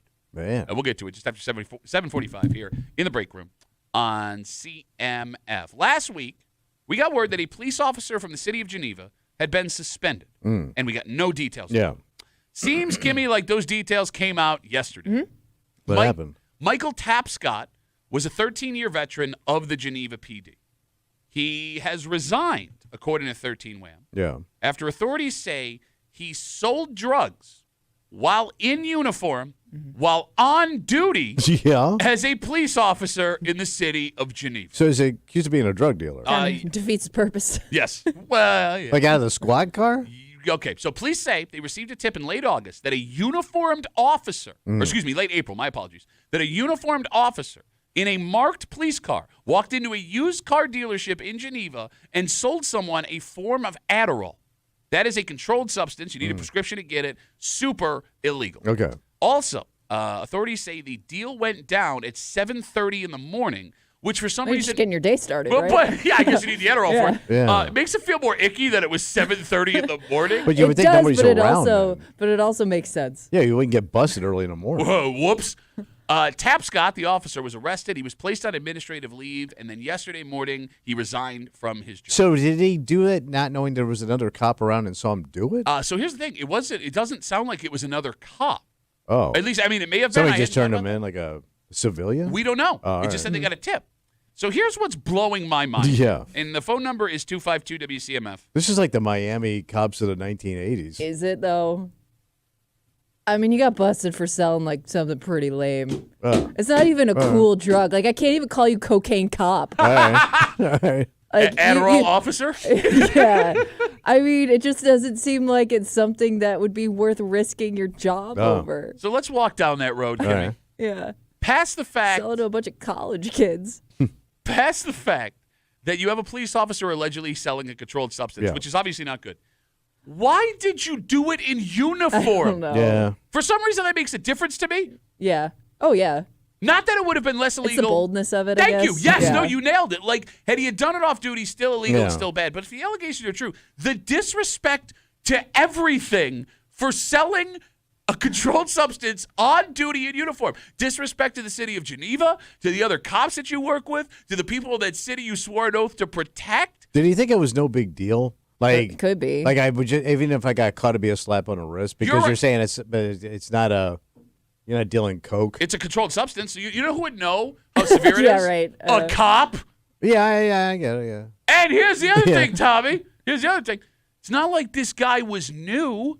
Yeah, he's a veteran. 13 years. He's just over a Yeah. decade away from getting half pay and full benefit retirement for the rest of his life. Yikes. But And at that point, I guess when you're 13 years in on any job, that's when you're getting comfortable, though. Oh, right? absolutely. You Like, know the that's when you system. start to take things for granted, think you can maybe get away with it, push it a little bit more. I mean, that much time on actually makes more sense to me why somebody would be bold enough to do it. Okay, but let's talk about that, Kimmy, because your husband works as a firefighter. Yes. And he has got a great retirement and benefits package. Yeah. Fantastic. Like, if you work these jobs, fantastic future for you when you Yeah. get through.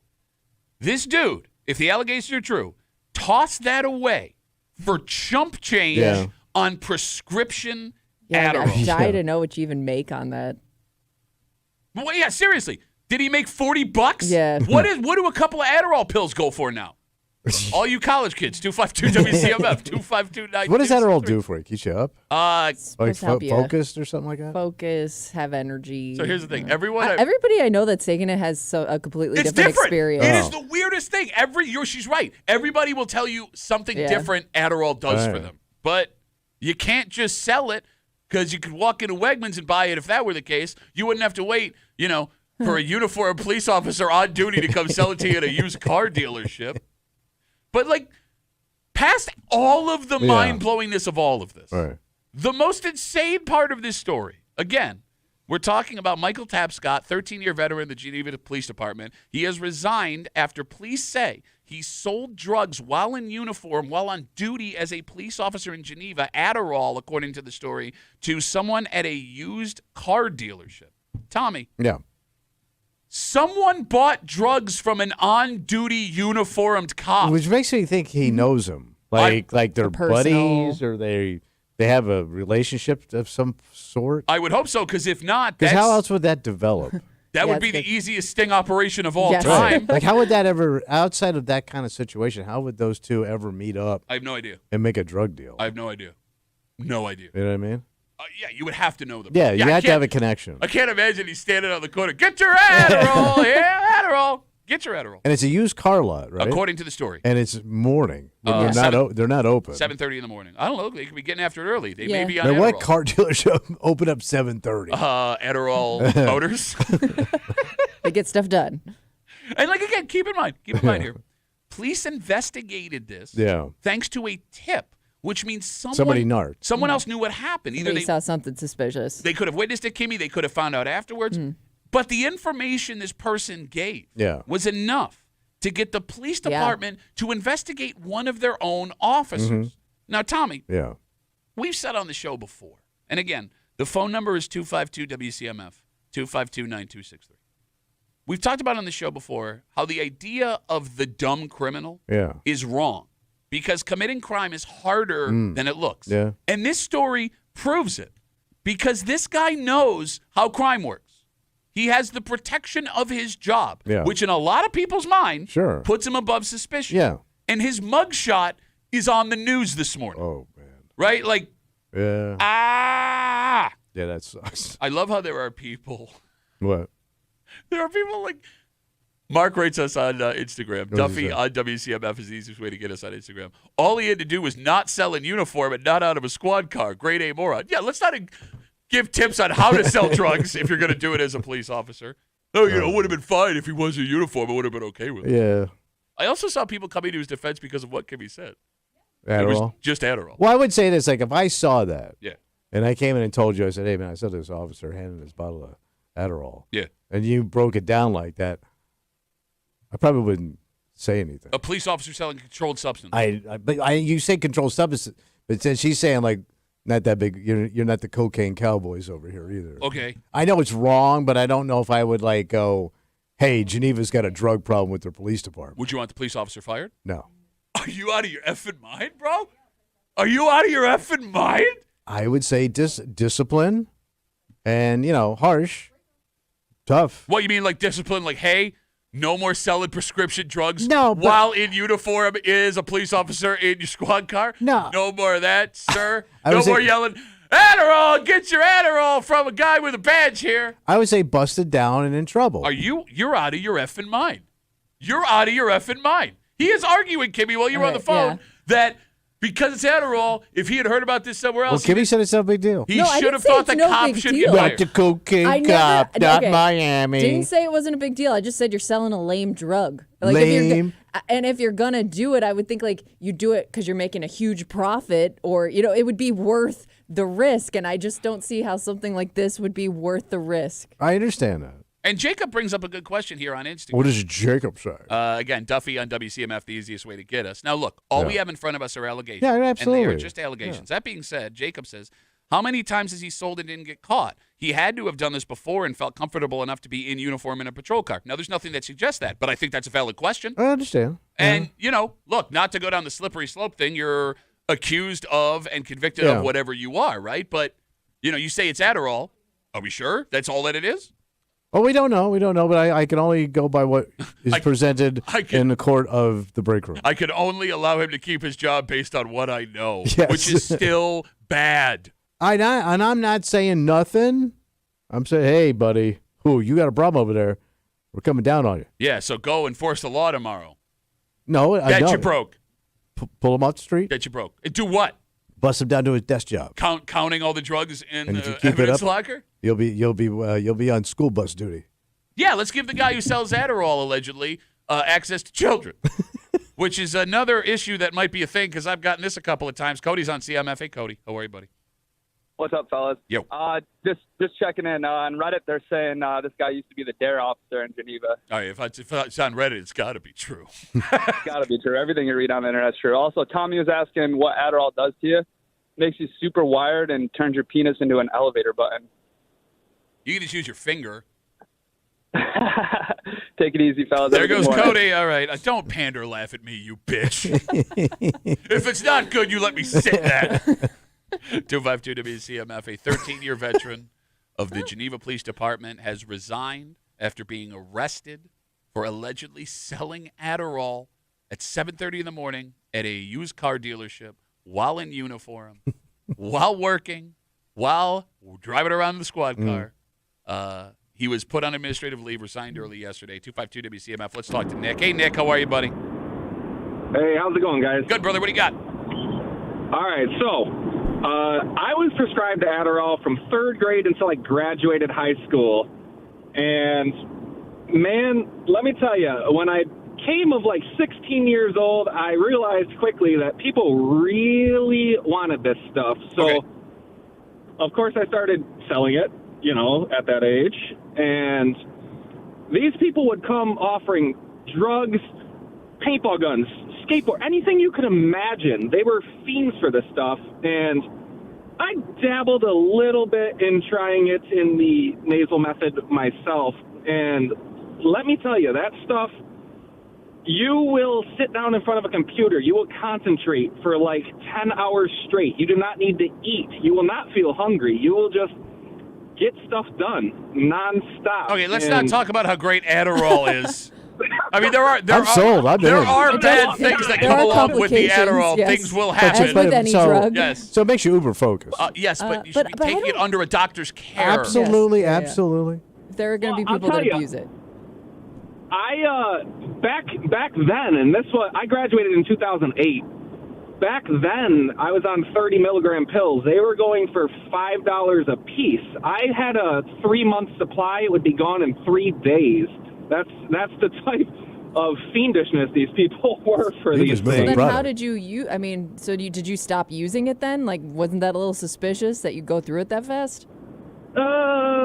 I think my parents might have turned a little bit of a blind eye, but Well, yeah, I mean, Well, you you got turn in profit. They don't have to buy you a PlayStation 2. Yeah. It all worked out for them too, Nick. hey, man, it was great, you know, and I was getting all the things that I wanted because people just wanted this stuff. But So listen at to the Nick. same time, Sell your pills. No, stop, Nick. I got to let you go. Thanks for the call. Dear God. And that was in a down economy. No, wait. All right, so you were asking what this stuff costs, Adderall? Yeah, right now. I'm not going to use his name Okay. because he says allegedly $200 to $400 for 30 to 60 pills, depending on the deal. Damn. So like a full jar of pills is $400. Well, yeah, if you're in the 1940s and you're still buying your pills in jars. Well, you know, a pill I got me a mason jar of Adderall. What do you call it today? The pill cup thing. And Uncle Stevie's hip elixir. Is it difficult? Like, let's say you are somebody that's buying these pills from a kid like Nick. Yeah.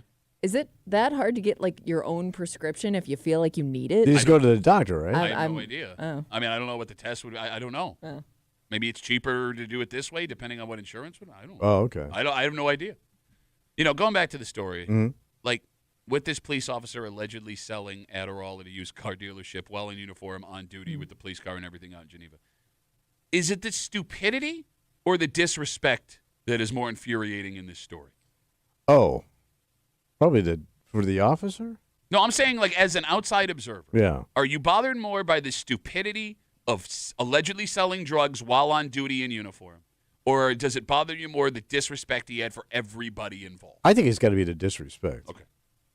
Because, I mean, that's the whole image of a police department is built on respect. I mean, look, if the allegations are true, not only did you sell your future for whatever cash Oh, you yeah. got, but you also sold your past because no one will now be impressed with your 13-year law enforcement career Oh, yeah. when it ends in a drug deal. Yeah, you blew it all. Yeah. You blew up your family, everything. Yeah. man. And like speaking as a kid who grew up in Copland, you know, like a son of a police officer, Yeah. that guy's social circle's gone too. Yeah. Right? Everybody Like- backs off. Cops hang In a with small cops. town like Yeah. that. Yeah, absolutely. How many of these people that you worked with are going to want to be seen with you now, man. And that's even if they're not personally offended by what you allegedly did. But he could get a job in another town as a cop, probably, right? In theory. Like South cop? Tampa cop? Yeah, I mean, look, I'll be honest with you. I don't know what the rules are now. We have seen guys accused of much worse. Yeah, they go to other places. But, I mean, I don't know if he's convicted. I don't know what that situation is. So, unless he cops to a police. Who the hell knows? I'm not a lawyer, Tommy. I don't know about Adderall. I'm not a lawyer. I don't sell used cars. I am finding about Adderall, though. Don't do this. My age, I'd kill me.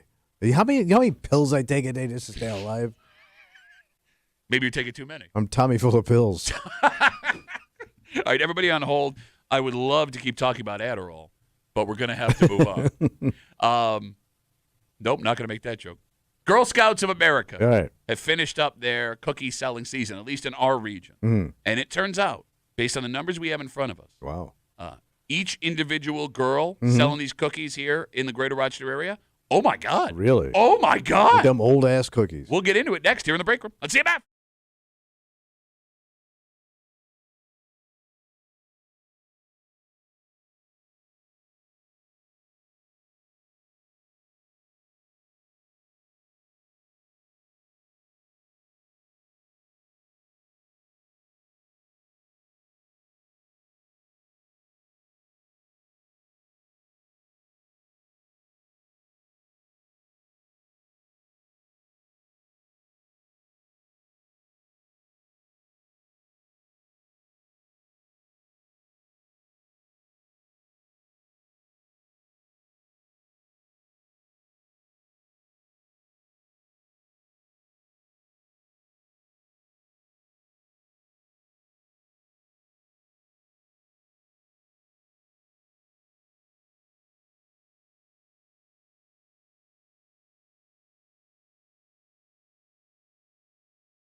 go get it, girl. What's that? But these girls busted their you-know-whats, and it paid off for them.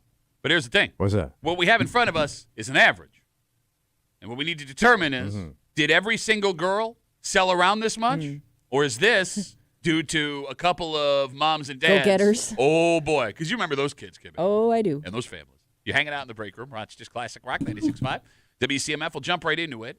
Girl Scout season, cookie season is over in our region. And in front of us, we have the final numbers for Girl Scout cookie sales. All right. Now, they sold tens of thousands. But it says the average Girl Scout in our area, Greater Rochester area, sold 205 boxes of cookies God damn. each. That's a lot. That's a lot of That's a lot cookies. of cookies. So when you have a daughter that's in Girl Scouts, who's able to sell those cookies besides your daughter? You know, it's like the parents can sell them at work. Your brother could go sell them to somebody through you. Like everybody in the family or your aunts and uncles can get involved. I've always seen just like the parent or guardian do it. But it sounds like anybody in the family can get involved. I right? don't know what the rules Because people come in from work. I remember, hey, my kid's selling cookies. I've never heard like I don't know my how niece. common that is. Like, I don't know why, as an aunt or uncle, you'd be like, "Oh, I will also jump in and help." Well, you might want to Like, have like a grandparents. Maybe. I don't know. I mean, Usually I they don't just- know. I'm asking like where the line is. I don't think they Well, you limit it, but You know why he's asking? Why? Because he's afraid he's going to have to sell cookies. Yes. yeah, I don't think, want to get stuck at some. like if you know Walmart. somebody that wants cookies, I don't think they're gonna say nope, must come directly from this. Well, I person." mean, because the thing is to teach these young girls business, right, and how to and responsibility, and it kind of got away from that. Okay. And all that's you why do, now it's just about moving cookies. all you do is crap all over the Girl Scout cookie program. I Every do. time it comes up. Because it's not what it was deemed to be, you know, when Woodrow Wilson introduced it to sell these cookies. Woodrow Wilson did not. Woodrow Wilson introduced the Girl Scout cookie program because we were going off to war and the boys needed cookies. It's not. None of that happened. Yeah, they all needed Thin Mints. Nothing- Thin Mints won the war, Nothing you along are with saying. wheat. Okay. Wheat and Thin I Mints. always see the girls out there selling them. Kimmy, I had 5 girls knock on my door this year. My nieces, both from Philadelphia, called me to sell me. I would actually find it Out of suspicious. state if- cookie, you're in trouble, buddy. They have cookies we don't get here, man. I would Really? actually find it suspicious if if it was just a parent standing there with cookies. Yeah, it's always No, a but girl. you do have it here. Like people come here and they have Okay, those if you things. know like a mom or Yeah. dad. Oh my God. What? Okay. It seems like the program's tainted. Okay. No, it's not at all. It's a fundraiser for girls to go do things to make them better people. It does. Yeah, Holy crap. That's what Woodrow Wilson Shut wanted up. in the beginning. All right. Here's I'm what. saying they're not doing the work. They're not. Oh my God, I was kidding. Nobody wants to sell cookies anymore. Okay. So what I had wondered when I saw this number, Kimmy. Yeah. 205 boxes. You're not Kimmy. It's a lot of cookies per kid. That is a lot, and I'm thinking like say you're going around your neighborhood. Mm-hmm. What's like the most you think one person would buy? Okay. 5. So I bought 20 boxes this Oh, season. jeez. From one kid? No, I kept okay. re-upping. All right. Oh. I bought like 6 boxes. How do you from- re-up? I'm trying to think of how many people you'd sell to for that. Wait, so if a kid comes to the door and I eat all the cookies, Yeah. how do I get the cookies? You gotta get called a kid? Well, I think we talked about this. I always buy like 6 boxes, and I go, Right. this will be plenty, right? Yeah. And I eat them in a week, I got you.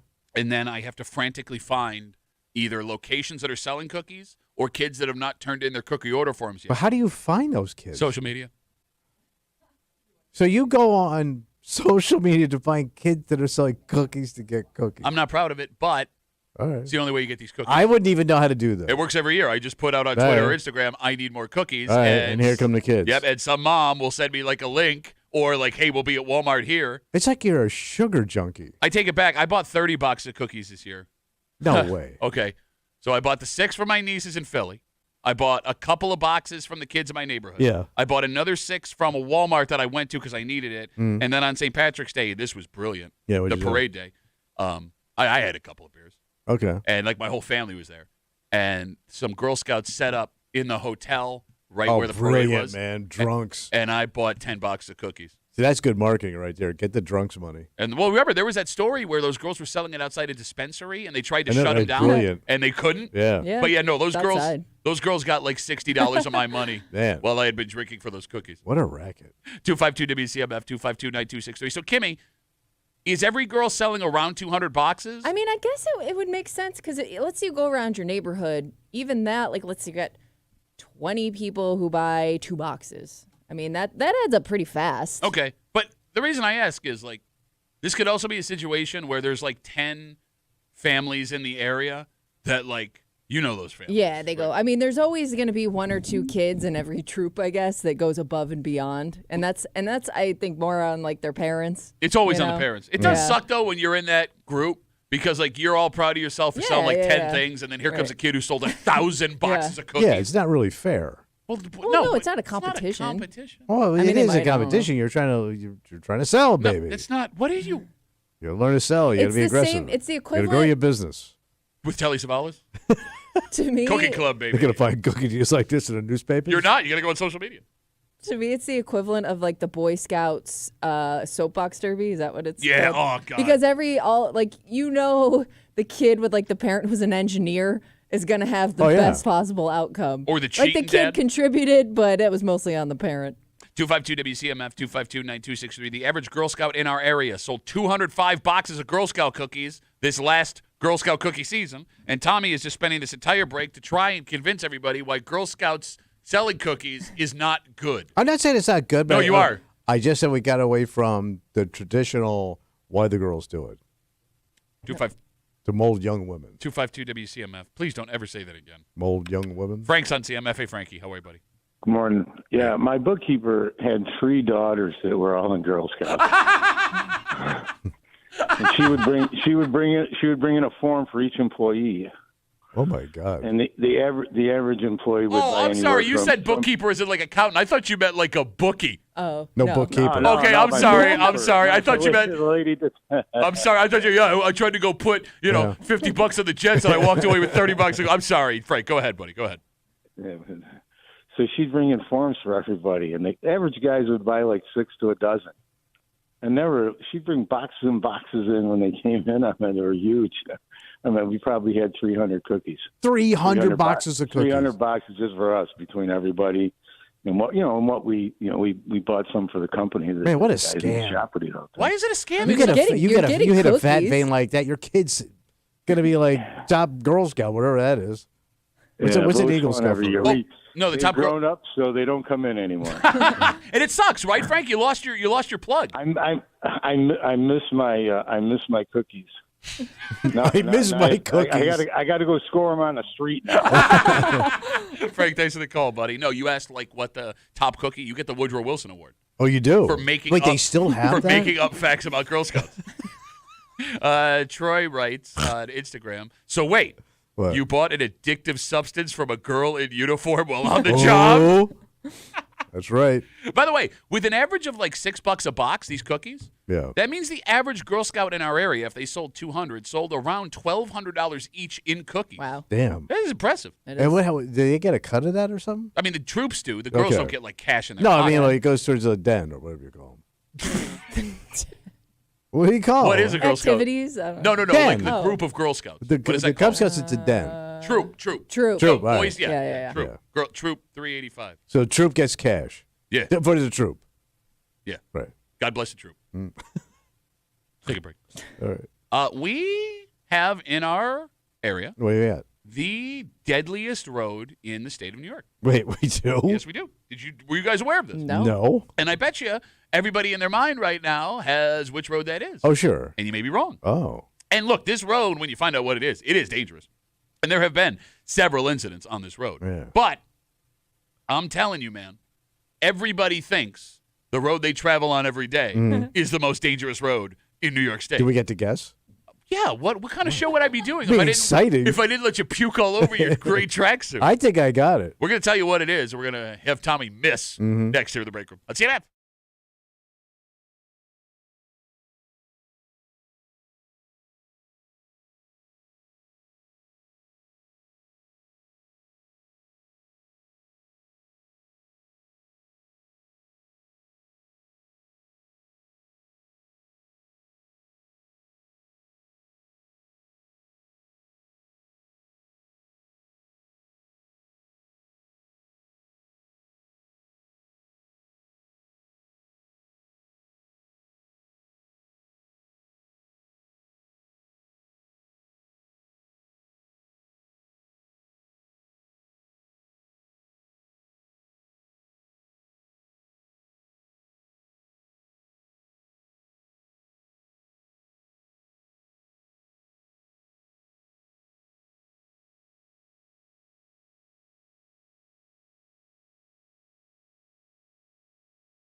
most of the list Rochester has made the last couple of years. Yeah. Great list. Yeah. Great food, great travel, low STDs. Clean it up. Yeah. But this one, not great.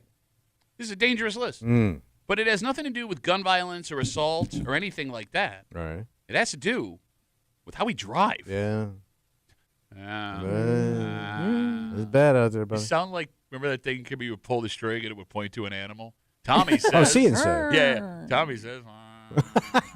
You're hanging out in the break room. Rochester's Classic Rock 96.5. WCMF will jump right into it. Did you know that the city of Rochester has the most dangerous road in the state of New York? Wait, this in the city? The city. It is in the city. Oh, okay. Oh, then there goes. Damn well, it. no, that takes away my theory then. Okay, Yeah. so excuse me, and I misspoke. It's the deadliest road. Deadliest road. Tommy, you said you got it. You got it. No, I don't have it now because Oh, I told you. Well, I guess maybe this could. I was thinking of like the county. All right. What do you? What did you think? 104. Okay. Oh. Okay. No. All right. Kibby. I was gonna say the Parkway. Okay. No. A lot of deer. Dangerous. Lake Ave is the deadliest road in all of New York State. Really? Lou Graham Wait, tried. all is state? Yeah, all in New York State. Lou Graham tried to warn us all those years ago. Okay. So is it like the amount of people that take it compared to like the number of people that die? So let me put it this way. A 7-mile stretch of Lake Avenue Yeah. is responsible for 10 fatal traffic accidents in the last 10 So years. that's going up to Charlotte. Yeah, I would think so. All right. Yeah. That doesn't include the accidents, by the way, where no one is killed either. Okay. Just a I few wonder weeks. why, though. It's a weird area. So just a few weeks ago, you had an accident where a speeding car hit a gas pump, then it hit another car, then it went crashing into a gate. By the way, nobody died in that. They all survived. And if you have to drive on Lake Ave on a regular basis, you know how dicey it can be. When's the last time you drove Lake Ave? I used to back in the day, but not much. Okay. no. It's also a decent amount of traffic most of the time. Yeah, but that's a lot of areas in this city. It's the perfect storm of danger. Yeah. All right, so it's a straight stretch for most of it. Right, all So the way up to Charlotte. You can go flying.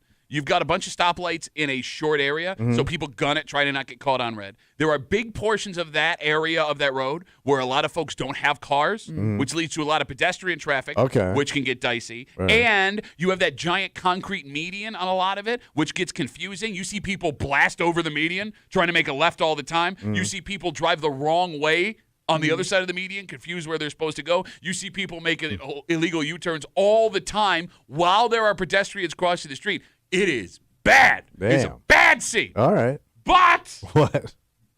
is it the scariest in our area? See, 104 to me is one of the scariest in the summertime when you're driving out. Even in the winter because you get all that, everything coming off the lake right there. Okay. But like summertime traffic on 104 when it goes down, like I'm going out of the way when it goes down to just 2 lanes. Yeah, no, Yeah. look, I'm with you. People are Yeah. passing each other and stuff, and there's trucks, there's trailers, there's boats being towed. I agree with you. It's horrifying. Yeah. But if we kept it just to Monroe County, All right. phone number is 252-WCMF, 252-9263. What road in Monroe County is the scariest road? Because, Kimmy, you had a vote for. Well, I was thinking like the Parkway, especially at night. Like, not that it's super busy, but it's not like a well-lit road. ain't. You can speed down that, and I'm just thinking like between the deer and the condition of the roads and the fact that it's not well lit at night, like could lead to a lot of problems. I have this irrational fear. Yeah. When I was a kid, because I would take the Parkway a Yeah. ton. I dated Yeah. a girl down that way. We would go hang out. Right. with me. Yeah. Those bridges were built in what, like Oh, 1745? they're ancient. Yeah. And getting on and off of it too, you just go. Like there's not an on ramp to it. You just turn right and you have to speed up. You're right. But like Yeah. with those bridges there, Yeah. we have the fear in the rest of the county that like maybe a bridge is going to collapse while you drive over it. Those bridges will never collapse because they look like the sturdiest built bridges ever. I have had this irrational fear since I was a Yeah. kid that I was going to plow into one of those bridges. Oh. Nothing would move. My car Yeah. would be a sardine can, and that would be the end of it. Like they look like they were built in the Civil War out of like skulls of soldiers. The most sturdy bridges of all time. All right, what makes a road scary? Well, not being lit at night. Okay, so darkness. 2-laner. All right. So no passing. Right. But people, jockeying around. You got it. I'll tell you what I always hated going down at night was Empire. Oh. Going back to Webster because you come down by the bay, it's completely dark because all the businesses are shut down by then, and then you got to go all the way up the hill, and again you got people pulling out just onto right on to Empire back in the day. Like when you're going up that hill, that blind curve. Yeah. Always freaked me out. Like someone was coming over that double. And I've yellow always line. seen accidents around there when I lived in Webster. You even saw a plane crash down there. I saw, right after it hit. Okay, I'm with you on Not to Empire. brag. I'm with you on Empire. So I think right off the bat, there were 3 big ones that most people would agree on. 104 in Greece is always scary. Bully 104. Yeah, okay. Jefferson Road in Henrietta.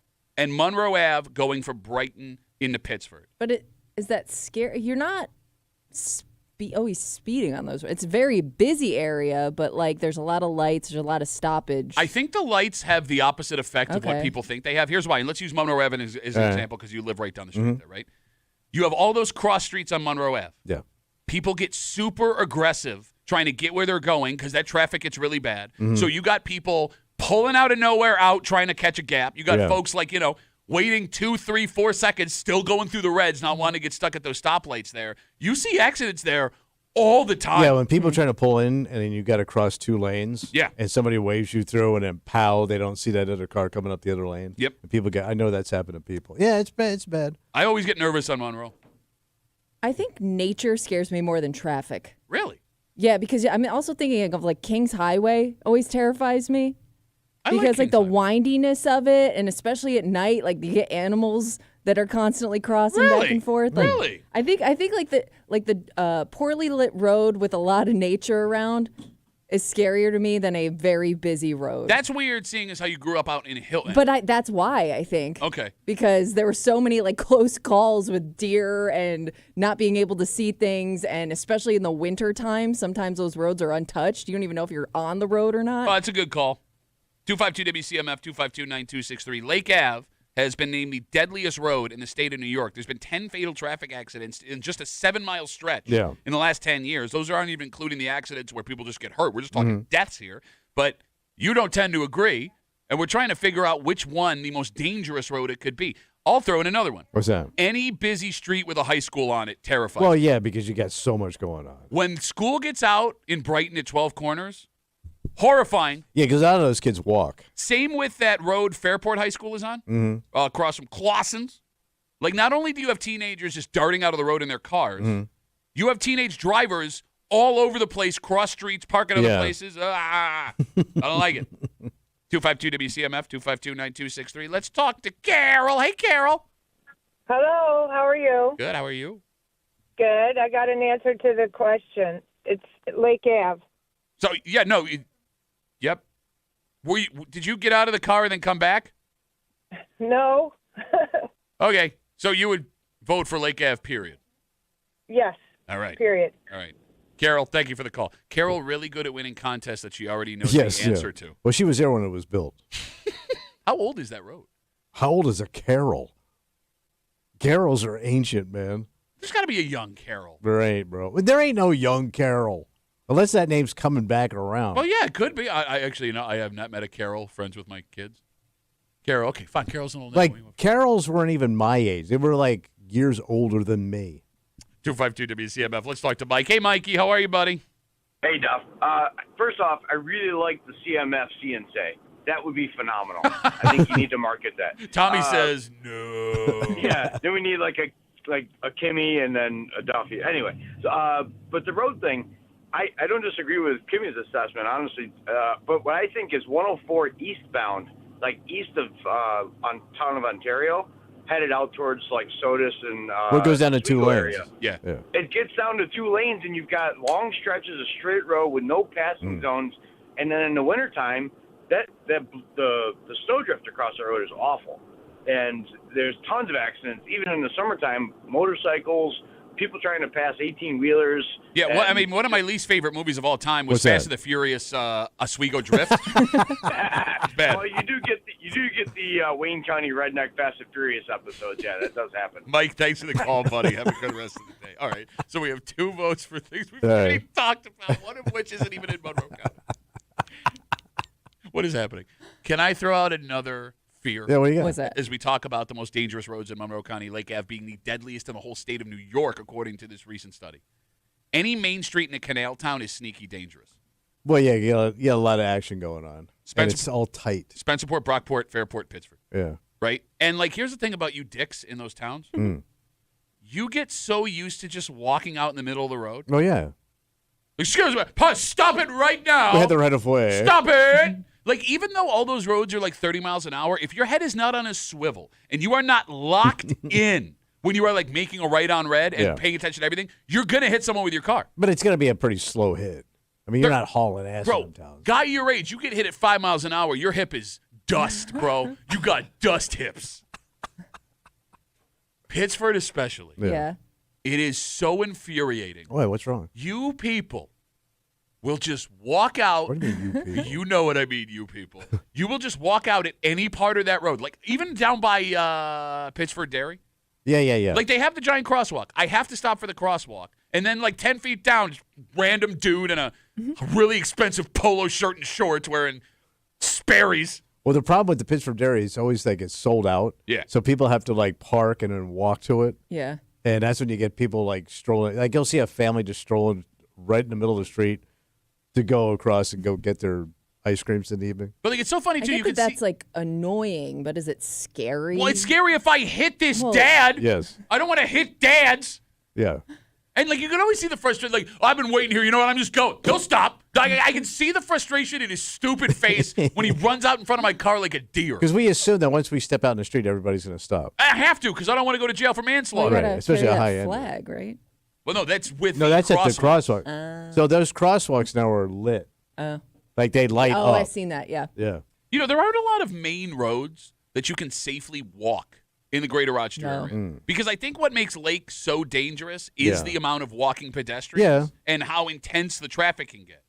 Because, like, the city itself, it's weird that you don't have a lot of walking streets because the city of Rochester itself has way lower car ownership than you think. Yeah. Did you know a study in 2023 showed that 40% of all households in the city of Rochester did not have access to a vehicle? Yeah, I mean, the inner city part is very poor. But, like, bro, almost half of people that live in the city do not have access to a car. So they're on foot or, And that's not great when these streets aren't super walkable. Mm-hmm. But even in the burbs, like if you've ever had to walk down the sidewalk on Ridge, Jefferson, Monroe, that's horrifying.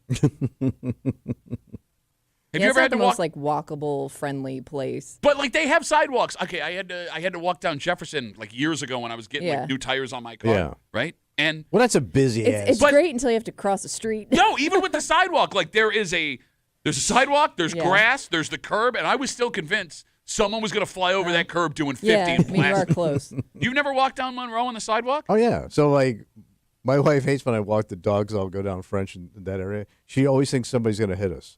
I go, how would you ever live in a big city if you think everything's going to hit you? No, but here's the thing. Like, New York, traffic is crazy, right? Yeah. But you don't even think about it. But it's more walkable. That's why. Yeah, but we have a nice sidewalk. I mean, it's not that tight, but she thinks it's, like, too tight to walk the dog. Well, she may think that people are listening to the show and recognize you. Oh, and then they want to kill me. Tommy said, "Ow!" Oh, yeah, after the see and say? Yeah. Back to see and say callback. That's what that is. Let's take one more call. 252 WCMF. 252-9263. Lake Ave, the deadliest street in New York State. The state of That's New York. That's insane. A lot of people get hurt. But they like streets in Long Island. Like we're beating everybody. It's what it seems like, at least according to this study. We were asking, though, your scariest road. Jay's got the last word. Hey, Jay. How are you, brother?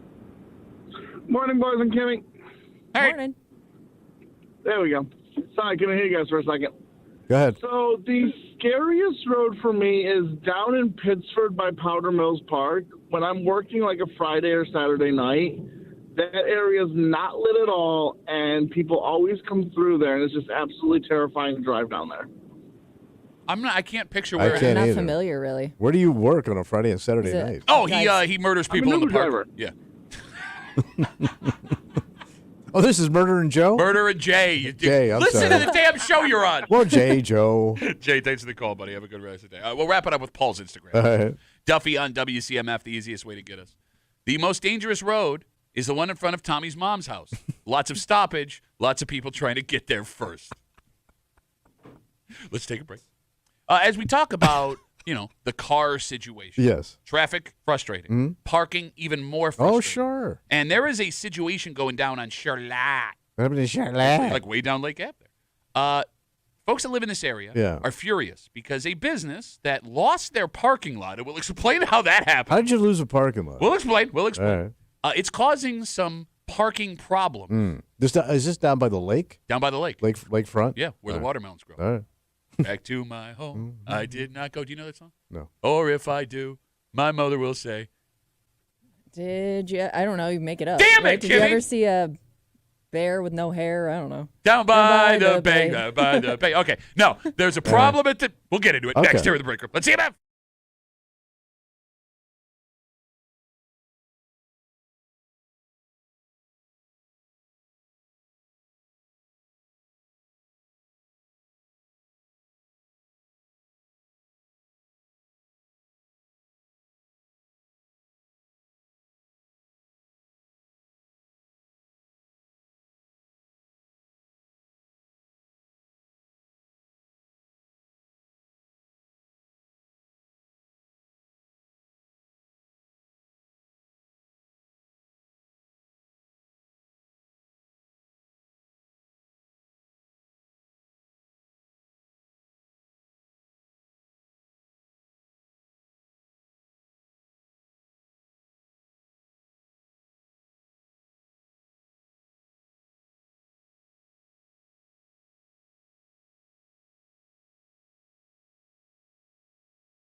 Ooh.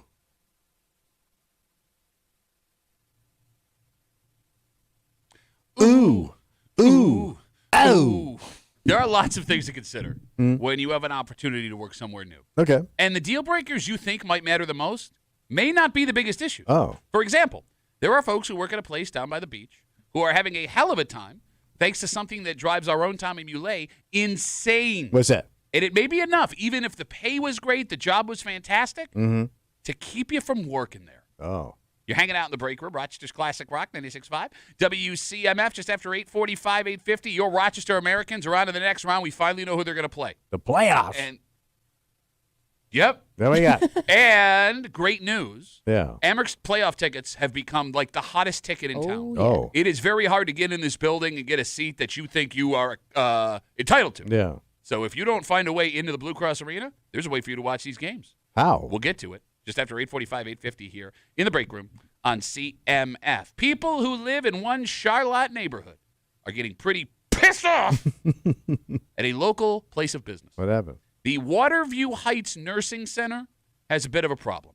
Oh. Story on 10 NBC says that the center failed to pay the taxes on its parking lot across the street. The nursing home. You got it. All right.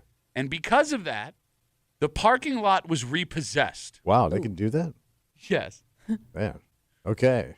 So no parking for you. They took the parking lot old away. people. They took the, no, it's not the old people. It's a nursing home. It's the People that work employees. there Yeah, but it's, that are in and out. But people come and visit. And Sure, stuff? yes, that's Yeah, also that a also problem. Pretty much an old crew. So the stay or whoever they repossessed the parking lot. They auctioned it off. Oh. So somebody owns it. Mm-hmm. But It's now somebody's private property. and the Paid a park. Apparently, well, that's just it. Apparently, the nursing home was trying to negotiate to like allow their people to park there. They couldn't come to an agreement. So whoever owns the parking lot, according to the story on 10 NBC, put up concrete barriers in the entrance. So the parking lot sits empty. So you can't even negotiate a parking spot in there. No, you cannot pull You can't pull in. Concrete barriers are Wow. right there. So employees are now parking anywhere they can in this neighborhood, which neighbors say is making life unbearable. So they're parking down streets, blocking driveways and crap? You got it. Yeah. There are also reports of employees being ticketed or being forced to park illegally because there aren't enough spots in the neighborhood on the street for the folks who work there all at once. So it's become, at least according to the people who work and live there, a living nightmare.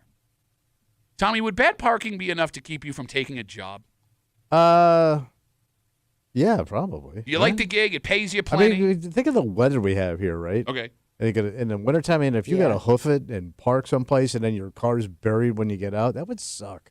252 WCMF 252-9263. I mean, you're younger, Kimmy, so I don't know how much this matters to you. Yeah.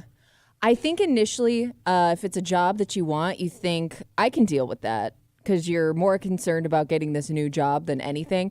I think if anything, it's going to wear on you over time, and it's going to make you maybe more likely to quit a job than not take a job. And that's a tough job. Nursing home on top of the stress of the nursing home job, that would suck. Especially if you had it and it got taken away. Yeah, I get what you're You saying. know? Yeah. Because, like, here's the thing. What? This is a semi-common issue for businesses that operate in certain parts of the city. Mm. Like, Tommy, you hate street parking. Yes. You love this job. Yeah. You actually make fun of people like Kimmy and I and everyone else in the building who park on the street, call us low end. Yeah, I saw you getting pinched yesterday by the fuzz, man. Yeah, I did. I got a parking ticket. Don't tell my wife. Yeah. If this job started at 9 a.m. Yeah. and there was no parking garage, Yeah. you got to find parking on the street, would you still keep doing this Oh, job? yeah. This job, yes. You say that, man. But a rough-ass job, no. You drove down to the Park AFS with your wife, and because it cost $5 to park, That was my wife. you drove home. Yes. You did not go Yes, to the we Park went- we ended up AFS. going home. Okay. So don't sit here and tell me that parking is not enough to make But I you need change the your daily gig, stuff. bro. Okay. And this is a fun job. No, I agree with you. Unless you got to spend half an hour finding a parking spot every day. But, man, if you had to go any rough job like that, and especially if you ain't making money, I mean, you could go get a job anywhere if like that. Okay, You know, but- if a job where you could score it somewhere else. Okay. All right. When it comes to the power rankings of what matters to people when they take a new job, you would think number one would be salary, Yeah. but that's not always the case because we saw during the Great Resignation a few years ago, tons of people left jobs they had for less money, but a better work-life balance. Flexibility. Kimmy, do you think work-life balance is number one for most people now? Yeah, I would think. I mean, are we talking like work from home options too, or is that a separate category? Well, I mean, I guess that would fall into work-life balance. Yeah, like I would think that's probably number one for especially like the younger set. The ability to work from home. Yeah. Okay. The ability to work from home, take off when you need to. If you got a good family. I mean, I didn't want it in my last one. It was the one before that. Were those What? words you just said? You know what I'm saying? Don't you have a obligation to speak clearly to the audience? Sometimes. All right, so if we're going to do power rankings here. Right. So like work-life balance 1, salary 2 maybe now. Where does commute fall in how important that is to taking a job? Oh. Like how far is too far to travel to go to work every day? Because we are very spoiled in Rochester. I am amazed at some of the people that like work here that live way the hell out. Yeah. And they I drive don't know in how every they do morning. it. Well, what's way the hell out to you? I know. Yeah, we know people in our industry that had morning show jobs that lived in Batavia. Okay. And that's a good hike. Well, it's 30 minutes on the throughway when you're with When no the weather's traffic. nice. Well, okay, Yeah. you're right. But I mean, the weather sucks. I mean, that's an hour a day on the thruway. Okay, but for a like, gig. but counterpoint. I mean, what's 30 minutes compared to like other cities in America? Yeah, but I don't care about other cities. I live here. Like we It's know what people you're that live in used Mount to. Morris that drive in. Yeah. That's 45 minutes one way. Okay. I mean, we had coworkers that worked in or lived in Canandaigua that hit multiple deer different days of the year Yeah. coming here All in right. the morning. And I would think like after you do that twice, you're like, what am I doing? But here's the thing. There are folks listening right now who work in the city, just outside of the city, that like their country living, and they make that 30, 40-minute I commute. don't know how they do it, man. To me, I couldn't do it. I guess when it becomes your norm, and like especially whatever you do, if you live out that way, it's going to be a bit of a drive, not even just to work. So, you know, that's just what your normal commute time for whatever you're going to is going to be. All right, so commute doesn't matter to you, but commute would matter to you. Oh, yeah. All right, this. All Commute kind of matters to me, but I don't know if it's a difference maker where I wouldn't take the job. right, let me ask this question. As we talk about the situation going down in Charlotte, a nursing home, they had their parking lot repossessed. It's a real thing that happens. Now the people who work there have no place to park. They're parking on the street, which the neighbors say is causing a nightmare. Folks that work there say they're getting parking tickets because they have to park illegally because there's no other places. We're talking about what that would matter, how much that would matter to you if you were working there. This job, Yeah. you love it. How far of a commute every day before you said, I can't do this anymore? It'd be pretty far. Hour? One way? Yeah. That'd be. I guess that'd be the max. So you would drive an hour each way, Wow. Yeah. which for him is 20 miles. You would do an hour. I'm surprised you put it at an hour. So like, you would go to and from Buffalo, let's say. Yeah. If I had to. I mean, we also know people that have done that. Yeah. Oh, yeah, No, yeah, I you're know right. people that do that, but they don't do it every day. It's kind of like maybe twice a week kind of situation. All right, does it matter where your workplace is in comparison to civilization? Yeah. Like, because Like if you're working all the way out in the sticks. well, I'm saying like you work in the middle. Yeah, you work in the middle of nowhere, and I'm not saying that the drive would be hard. What I mean by that, like a parking situation can suck. Working in the middle of nowhere can also suck. Like you got no grocery store to hit on the ride home if you Right. need it. You got no place to run out quick and grab something to eat on Yeah. your way in or Outside whatever. convenience. Exactly. Like, you know, I've had this experience. If you work somewhere super isolated, Mm-hmm. it gives you a longer ride if you need to get the kids from school. If you have a doctor's appointment, when you look out the window and you see nothing but trees or cornfields, like Yeah. you will F with your brain. Yeah. Man. If you're also somebody that lets your gas tank get all the way almost down to E, you can't be that. You can't. Yeah. You can't have that. Type Oh, you of mean commute. every woman I've ever met? Because there are times where like mine's pretty close, but like I live like 2 miles from work, so I'm like I'll get it after work. I don't get you people. But I could never do that because I would always start my car up in the morning and be like, oh crap, I'm not gonna make it. No, you're right. Like if you work in an isolated place, Yeah. you have to be aware Yeah. of how much gas Everything, you have, yeah. everything you have all the time. Because you're right. I have no way to just go around the corner. What am I going to do? Call AAA and have them bring me 3 gallons of gas? But plenty of parking out there, right? They always have those vast parking lots. Yeah. Because it always amazed me, like when you drove out in the Midwest and you see like these gigantic meat packing plants, and there's nothing around them at all. Like to your point, for miles. So they have to bring everything to work that they need for the day. Well, bro, to your point, like they're on. I'm having flashbacks to road work now. They're just past, like when you cross over the Indiana border. There is this massive, like whatever facility, and then there's like a structure of townhomes. So like they live near their job, Yep. but they work literally in the middle of nowhere. Yeah, there's nothing there. So you have the ability to go home, but like you don't have the ability to run out and get anything you need in the middle of the day. Yeah, you got to go get groceries, it's a hike. I always, when I was on the road traveling, would see situations like that, or like, there's like newer townhomes in the middle of nowhere. What is your life like? Who is living in those homes? What are you doing right now? Well, it's just work home. There's nothing else. What's living then? What is living? I don't know. Thomas? But then you look out your window, there's some sad comic driving by with his stupid look on his face. And you go, hey, not so bad. I'll go grind up cow balls all day. Grind up cow balls. Ladies and At gentlemen. least I ain't that guy. You know what's funny? As we have this discussion about like the deal-breaking stuff, we haven't even gotten to the in-building dynamics of your job. And maybe that's not a big factor anymore for people. Like, if you can put your head down and do your job, you don't necessarily have to interact with the people you work with. Would you also make the argument, though, that there's less... most workplaces are not having those outside of work events like they used to. Okay. You know what I mean? So you're not as encouraged to have a happy hour with coworkers or have that Christmas party. Like, a lot of that stuff's kind of gone away for most. COVID killed it. Thank you, COVID. Seriously. So because you're not, people aren't putting as much of an emphasis on that, maybe it is easier to just come into work, punch in, punch out without really having much of a social situation between coworkers. I mean, you most likely have to interact with your boss still, though. Yeah. I'm not saying you don't interact with everybody, but you don't feel the need to have that outside friendship. But it has to suck for people that are social. Yeah. That do like that. Yeah. Because those people. All right, let me paint a scenario. I'll start with Kimmy. All right. Kimmy, job A, dick boss, but you got a short commute, easy free parking, and there's a pizza place right next door. Job B, great boss, 40-minute commute, you have to pay to park, and you are in a food desert. I'm picking A all day. So you would take a dick boss with all the other good stuff. Yeah, because, I mean, we've all dealt with a dick Pizza boss. over dick. That is Kimmy's motto.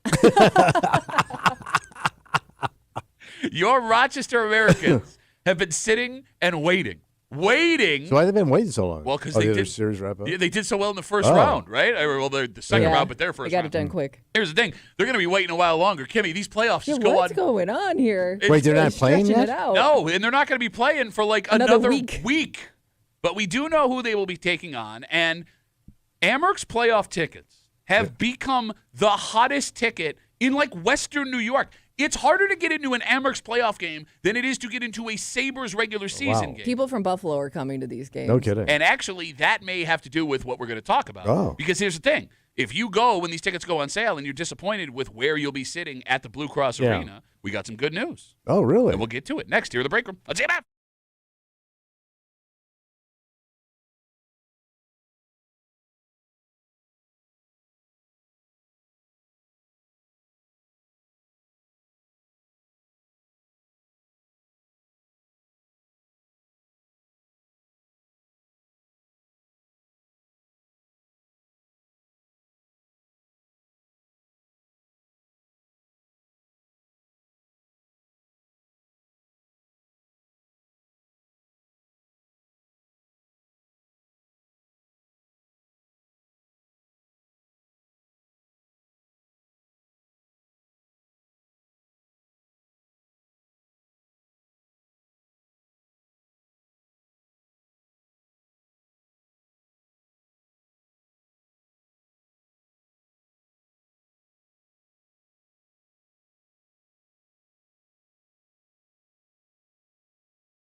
Playoff hockey, baby. Wow. Can you feel it?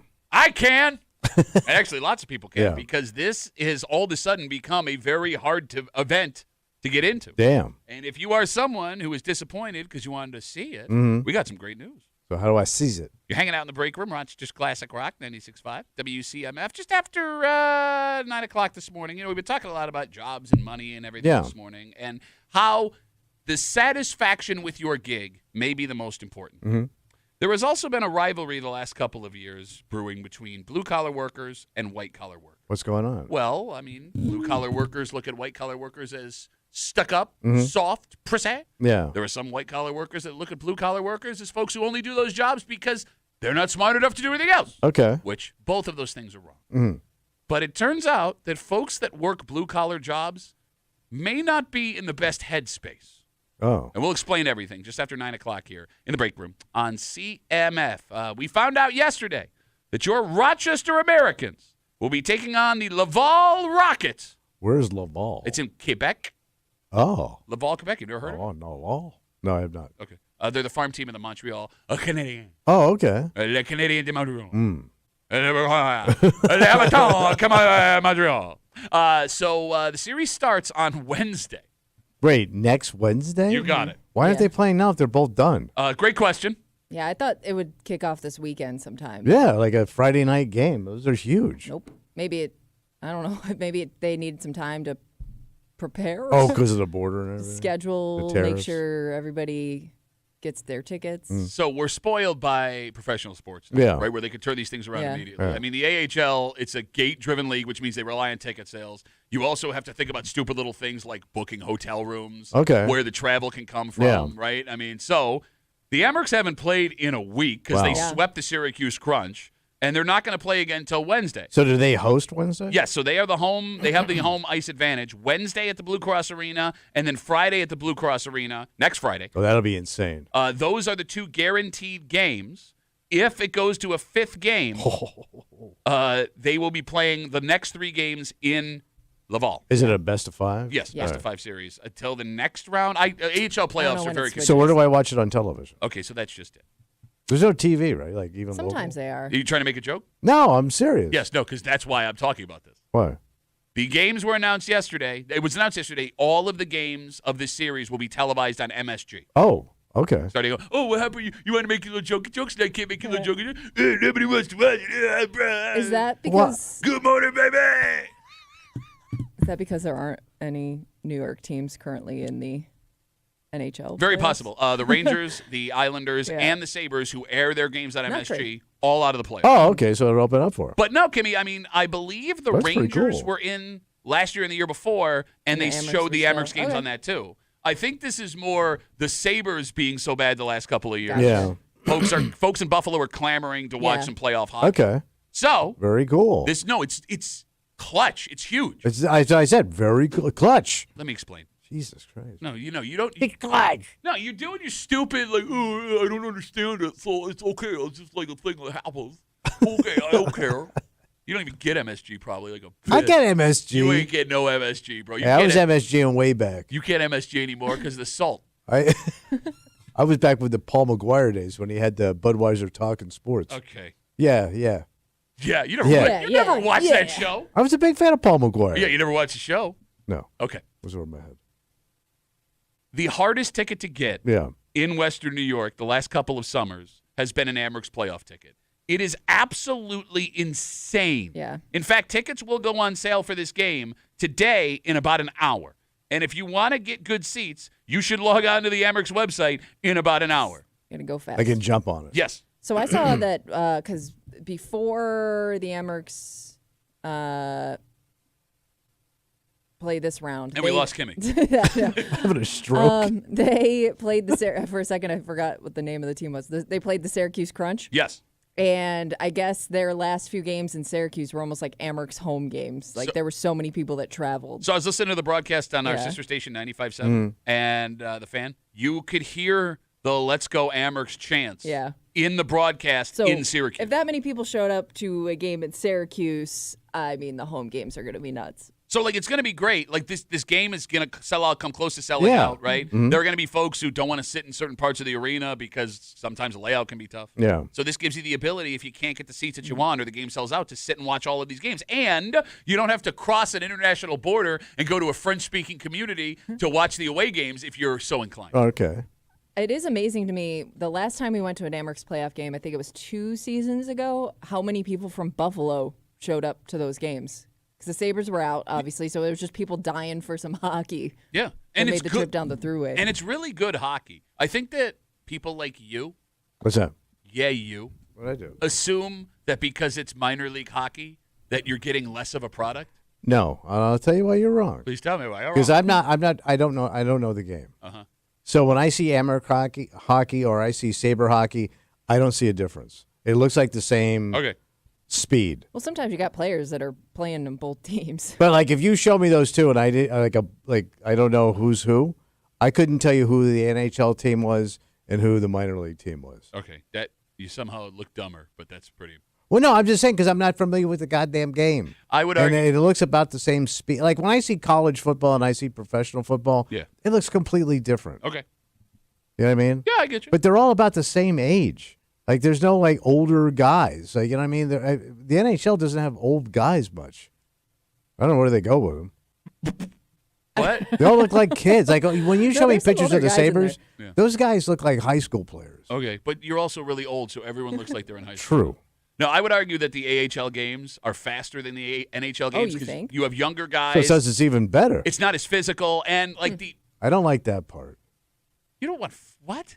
There's no fighting. There's There's no fighting in the NHL. I mean, anymore. I would argue it probably gets a little bit more physical in the playoffs, no? Oh, I mean, yes and Because no. the season's So there was over for like these NHL players that are playing down with the AHL. Yeah, but you don't want to get in a fight. Okay, so there was a very physical game in that Syracuse Yeah. Crunch where there were a handful of fights. But Yeah. I mean, typically in a playoff game, yes, it gets more physical because the intensity gets Yeah, ratcheted up. but there's no brawls. But you're not going to fight. Yeah, because you're going to be losing guys for 5 minutes at a time. You could be risking an extra 2-minute penalty. I mean, every second on that ice counts in the playoffs. See, like when I first went to Amerks games when I moved here. Because that's the only free tickets you could get. Yes. Like those were fun games. They're still fun games. No, because they were like, my God. like you had Metcalf and those guys beating the hell out of each other, and like it was rough. Wow, you like it rough? I like it when Scotty Metcalf gets rough with me. Yeah, I like it rough. Unzip my tracksuit and get rough, Scotty. Come on, better. I liked it rough. It was Rough fun. hands. It reminded me of Slapshot. Okay, but the game wasn't just constant fighting. You were only No, getting fights for like 30 seconds. No, but there's at a always that time. anticipation of something could happen. Like it could be explosive. There was always that anticipation of something could happen, Kimmy. Yes. Now it's just like, Okay. like you're dancing around. What? Yeah, you're just gliding around with your pug. The game is so much better. It's Well, you like that it's kind of never game. been NHL hockey is hockey, professional hockey period has never been better. See, now I know you have no argument. You just No, make I noises. like it a little bit, slower and meaner. You Okay. like a gritty Yes. game. Oh, he Yeah. doesn't even know what he likes. Is even if he went to a game from like 1996, 1985. Less goals, more punches. Bored, hate it, suck. So the best part What's the best part? of finding out again every game of the next series between the Rochester Americans and the Laval Rocket, which start Wednesday. It's next week. 2 home games, one in Rochester Wednesday, one in Rochester Friday. Then they go to Laval for whatever else they do. Yeah. They will all be broadcast on MSG. You get the Jumbotron feed. Oh. And here's the best part about that. When the Jumbotron feed will go to the crowd for reaction shots, Yeah. right? And you are going to see everyone you know Oh, okay. on TV Yeah. watching it at home that don't realize they're on TV. Oh, also your Shoving dad. his face full of nachos. And a face full of nachos. No, my dad will have Yes. a face full of nachos. He'll be on Yes, yeah. duty. No, like last Officer Nachos. so last year, I was sitting in my basement Yeah. watching all the games, and like every 30 seconds, like I know that guy, and they're all like, Okay. arguing with their wife, slamming a soda. Oh, God. All right, so we sit and we wait. What the And we hell? wait. Like, these guys have been practicing doing nothing for a weekend. It'll be 2 weeks by the time Yeah. they start. Is that good or bad? There's an argument both ways. Yeah. Because you could get like stiff, right? Yeah, but you also, it allows things to heal up. Okay. Get you some rest. Mm-hmm. All right, let's take a break. It's better. I'm trying to put this in a way that the folks we're talking about aren't going to be offended. Okay. Because, I can help. no. Let me put it this way. All right. You and I both come from a blue-collar world. Yeah. Your jobs, not your childhood. No, you I just said, spoiled ass bitch. yeah. You had a blue-collar job. Yeah. I had several blue-collar jobs. The neighborhood I grew up in was blue-collar. Kimmy, same with you, right? There is also, as we know, a tendency for blue-collar folks when they hear things that aren't the greatest to be like, what, do you think you're better than me? That's not what we're doing here. Yeah. It's not what we're doing here. Okay. What is interesting about this is how folks that have argued, we need more people in these jobs. Yeah. Right? It's a better job than you think. Those same people may not feel that about the jobs they have. Oh. And we'll get into it next here in the break room on CMF.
You work 15 hours and what do you get?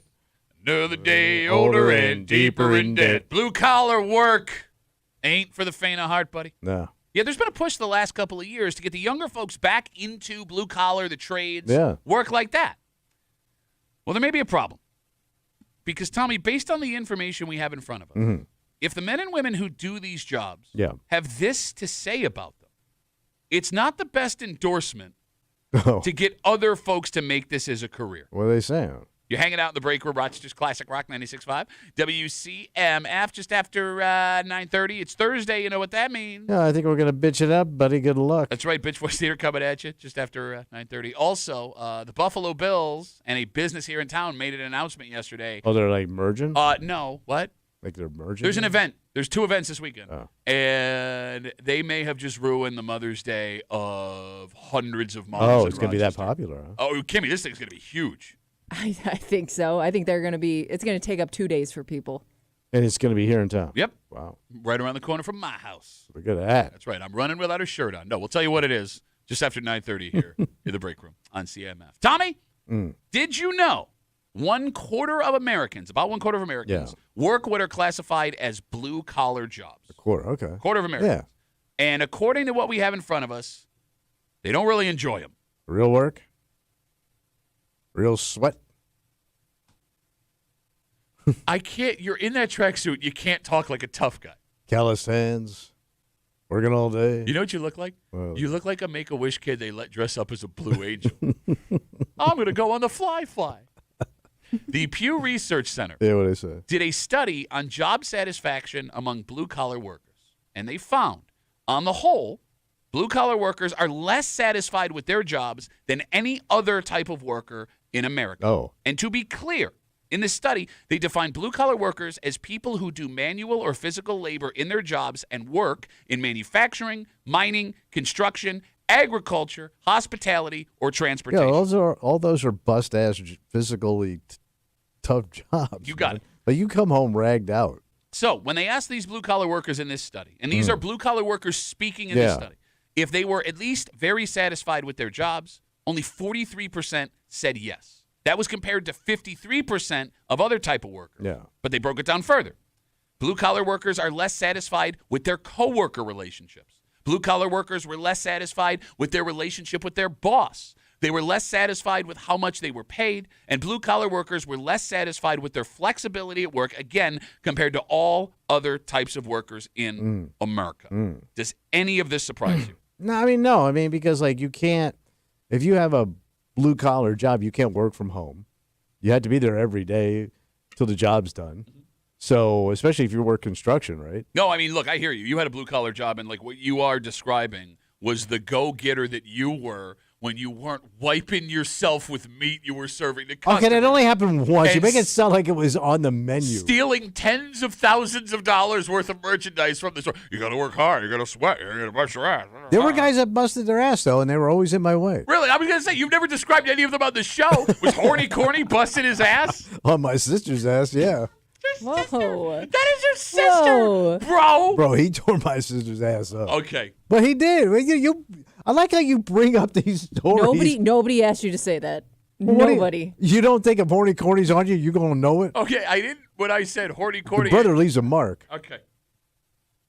Kimmy, does it surprise you that blue-collar workers are having these issues where they work? No, I mean, it's a tough job. It's got to wear on you. Okay. And that, translates to all other aspects of your life. And it physically wears you out. Yeah. Like, if you do that job solid, at the end of the year, you're beat. If you're tired, if you're just constantly tired, Yeah. I mean, that alone, no matter how much you love your job, is going to wear on you. All right. So the phone number is 252-WCMF, 252-9263. All you blue-collar workers, I'd love to hear from you. And you horny cornies. No horny cornies, please. All horny cornies, put your phones down. So we got a problem here. What? America Yeah. needs blue-collar workers badly. In fact, the shortage of people in the trades has some industries cutting back on actual production, not because people don't want it, right? But because they don't have the folks to work those jobs. That being said, it's been really hard to convince a teenage kid this is the route they should go the last couple of years. And now that we have this study where blue-collar workers themselves are saying, at least more than half are saying they are not satisfied at their jobs, what the hell do you tell someone who's 15, 16, 17 that shows a talent for carpentry or plumbing or manufacturing or something like that? Yeah. This is the job you should go into. Well, because in some of these trades, you're going to make a lot of money. Okay. Like you're going to make huge bank, and you're not going to have to invest in student loans and 4 to 6 years of college to get it. Look, and just because you go to college and get some job, that job could also be boring and mentally make you miserable. You're right. Right? I mean, I would say the trade-off is you want money, you're going to get it a lot faster in the trades. Okay, but here's the thing. Again, I'm going to read you what this study showed. And everything you're saying makes sense to me, right? Every lady likes a working man. Yeah, that's what all the country songs are about. Yeah. Every lady likes a Working Every man. country song's about how I'm a working man and ladies don't want. My lady walked out on me. Took my dog, took my truck. Well, that's why you got to play the song backwards. Okay, yeah. You get it all back. Man, only the best You jokes brought from up this. the standard country joke. You made it more hack. I was already hacked. You hacked it up more. Look, What? you're saying makes sense. That's the way you sell it. Okay, but again, I have data in front of me from the Pew Research Institute, which is like one of the best in America. Blue-collar workers, less satisfied with their jobs or their coworker relationships compared to other jobs. They were less satisfied with the relationship with their boss compared to other jobs. Less satisfied with how much they were paid compared to other jobs. That's only in certain industries. And less satisfied, yes. And also, you'll get more respect as a working man. You want to try that again? If you're a working man, you're going to get more respect from people. From who? Than if you're a softie. No, but if you're softing up in the office. No, but that's looking out your window all day on the phone, playing your golf game. I disagree with that. And now it depends on who you're talking about because the rivalry that exists now, and it's been getting hotter and hotter the last couple of years between the blue-collar folk and the white-collar folk, is that white-collar folk don't respect blue-collar folk because they're not using their brains, is what they think. That's not true. They look down. And then the blue-collar folk go, well, you're just a bunch of softies. So when you say you get more respect being a working I respect those people because I grew up in that neighborhood. But I think in not general, everybody does. And by the way, there are blue-collar people that work different blue-collar jobs that look down on the other blue-collar job. I mean, there are people that work in the same job that will look down on their other. It can happen. It can happen. Like Horny Corny. He was looking down on everybody, including your sister. Well, she was down there doing stuff. But my sister always looked up to Horny Corny. Well, he kind of liked it. All right, 252W. Oh, come on, man. I like how you poke me. You poke me. Does this have to be a theme? Horny Corny banging his sister. I think we're not going to get past this. I can make jokes about Horny Corny having sex with your sister. But I don't think there's anything wrong with a friend of mine, having sex with my sister that I encourage. Well, I mean, Horny Corny was single at the time, so. He was single. His wife and kids were not. He was a married man that you encouraged to have sex with your sister. 2 kids. Okay. And the white kid worked at the store. 252 WCMF. Let's get back to the topic at hand. The apparent dissatisfaction with blue-collar workers. Now, again, it's a study, so everybody's opinion is different, and folks are waiting on hold. Okay. Let's talk to Joel. Hello, Joel. You're on CMF. What's up, buddy? Hey, good morning, guys. Yeah, I've been a baby slave for the last 10 consecutive years, so it's a love-hate relationship, you know. I done did landscaping for 4 years. Okay. I done did factory work for a year, and I couldn't stand it, and I went right back to outside construction. I've been at construction since then. Okay. But so when you say love-hate, the love is what, the hate is what? love is the freedom of being outside. You know, I'm a smoker, so I smoke tobacco, so I need to be smoking outside. I need to be outside smoking. But indoors, when you go in the factory, and it's repetitive. It's the same thing. You feel like you're a robot. I worked at Amazon for 2 months. I had to leave. It was like a prison. It's like you're a robot. Okay. You know, you go outside. It's something about earning your money. You feel like you're really earning your money when you do that baby slave work. All right, I get it. All right, let me ask you this, Joel. Let's say you got a kid comes to you, and the kid goes, how old are you, bud? I'm 27. All right, you're 27 years old. They look at you. They go, I got an opportunity to go to community college to work my way into a 4-year school, get a degree. I got an opportunity to work construction right now like you do. What should I do? What would you tell them? Oh, I'm in that predicament myself right now. I tried to go back to school after 10 years. I tried to go back to college for solar thermal technology. And being in the field with physical work, I'm so used to hands-on work. I told them, I don't want to be in class trying to learn. I need to touch something. I need to physically touch something to learn. Okay. I tried to do the classwork, and it's like the difference is at work, I'm at work for 8 hours. I come home. I don't bring work home with me, you know? Yeah. You go to school, you got to go to school all day. You got to take homework home with you. You got to take the projects home with you. It's a 24/7 thing. It's not It's not an 8 hours.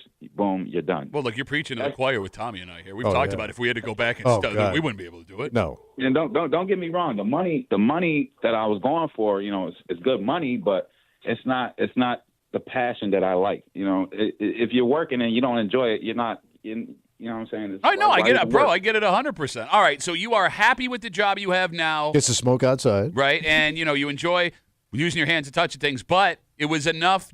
There was enough hate where you started exploring another option. Yeah, that's when it comes down to, okay, you feel like you're getting underpaid, you're getting overworked too much, or you know what I'm saying? That's where that comes into play. But it's all about word of mouth. You know, if you open your mouth and you say something to the higher ups and stuff like that, you might get your way, you might get what you want, but a lot of stuff goes unseen.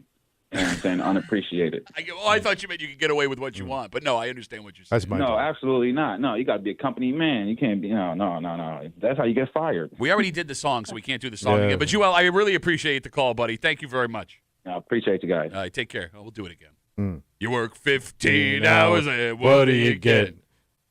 Smoking outside and a lot of sweat.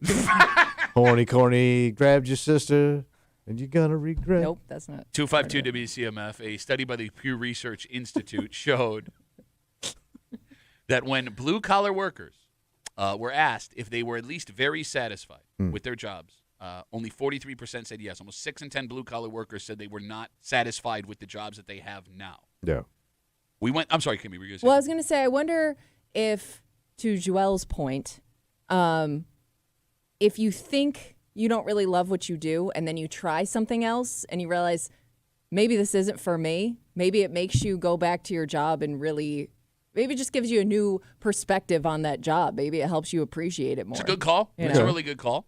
You know, we were going through, like, you know, the things that blue-collar workers say are a problem at their job. One of them was how they feel about their coworkers. That was the most surprising thing in this study for me. That's the one thing I miss. Yes. When I cut mate with those guys and just the camaraderie and the joking around, even while you were working. You know what I mean? Almost 40% of blue-collar workers say they were not satisfied with their coworker relationships, which was lower. But you also weren't working. You had a place in the parking lot called the Snake Pit. You would drink on the job. No.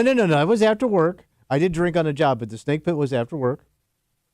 And it was always But you said people cut corners there all the time. Oh, yeah, but you're all together doing it. That's what makes it great. Right? And the other cool thing was but I think like what we're describing are like these very physically draining jobs sometimes that I don't know if you experience that we unloaded so trucks much. and stuff. Here was the best part. It was like cutting corners with guys that were in on it with you. So you had like this group. It was like a syndicate. And the greatest one was punching guys in that weren't there yet. So they picked up a quarter hour or half hour work. My point here. But you would do it for each other. No, I mean, there is a band of brothers, Kimmy, when you're in this. Look, from my personal experience, working these jobs, the coworker relationships is what made the job fun. Right. Like, let's say you would have one guy's going to pick up McDonald's for breakfast, right? Yeah. So, all right, you do that. I'm going to punch you in. Okay, so you're not. But don't you think it only takes one Bring it guy to all. take advantage of that too many times where now you've ruined the dynamic? Probably. All right, past what Tommy is saying. Yeah. Like when you're working these blue-collar jobs with, you know, your coworkers. Yeah. You're all pulling the same rope together. You get folks from a lot of different backgrounds. It brings different flavors to what you're doing, right? There was a bond. It just happened. Yeah. Right? Like the neighborhood I grew up in, everyone worked a blue-collar job.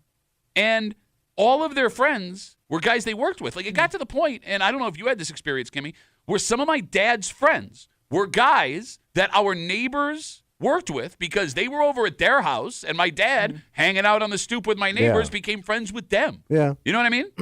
Like that's not really the case anymore. Yeah. I don't know what the hell happened there. But I think probably blue-collar jobs that I had, especially back in my day compared to now, you're probably under the thumb a lot more now. You think so?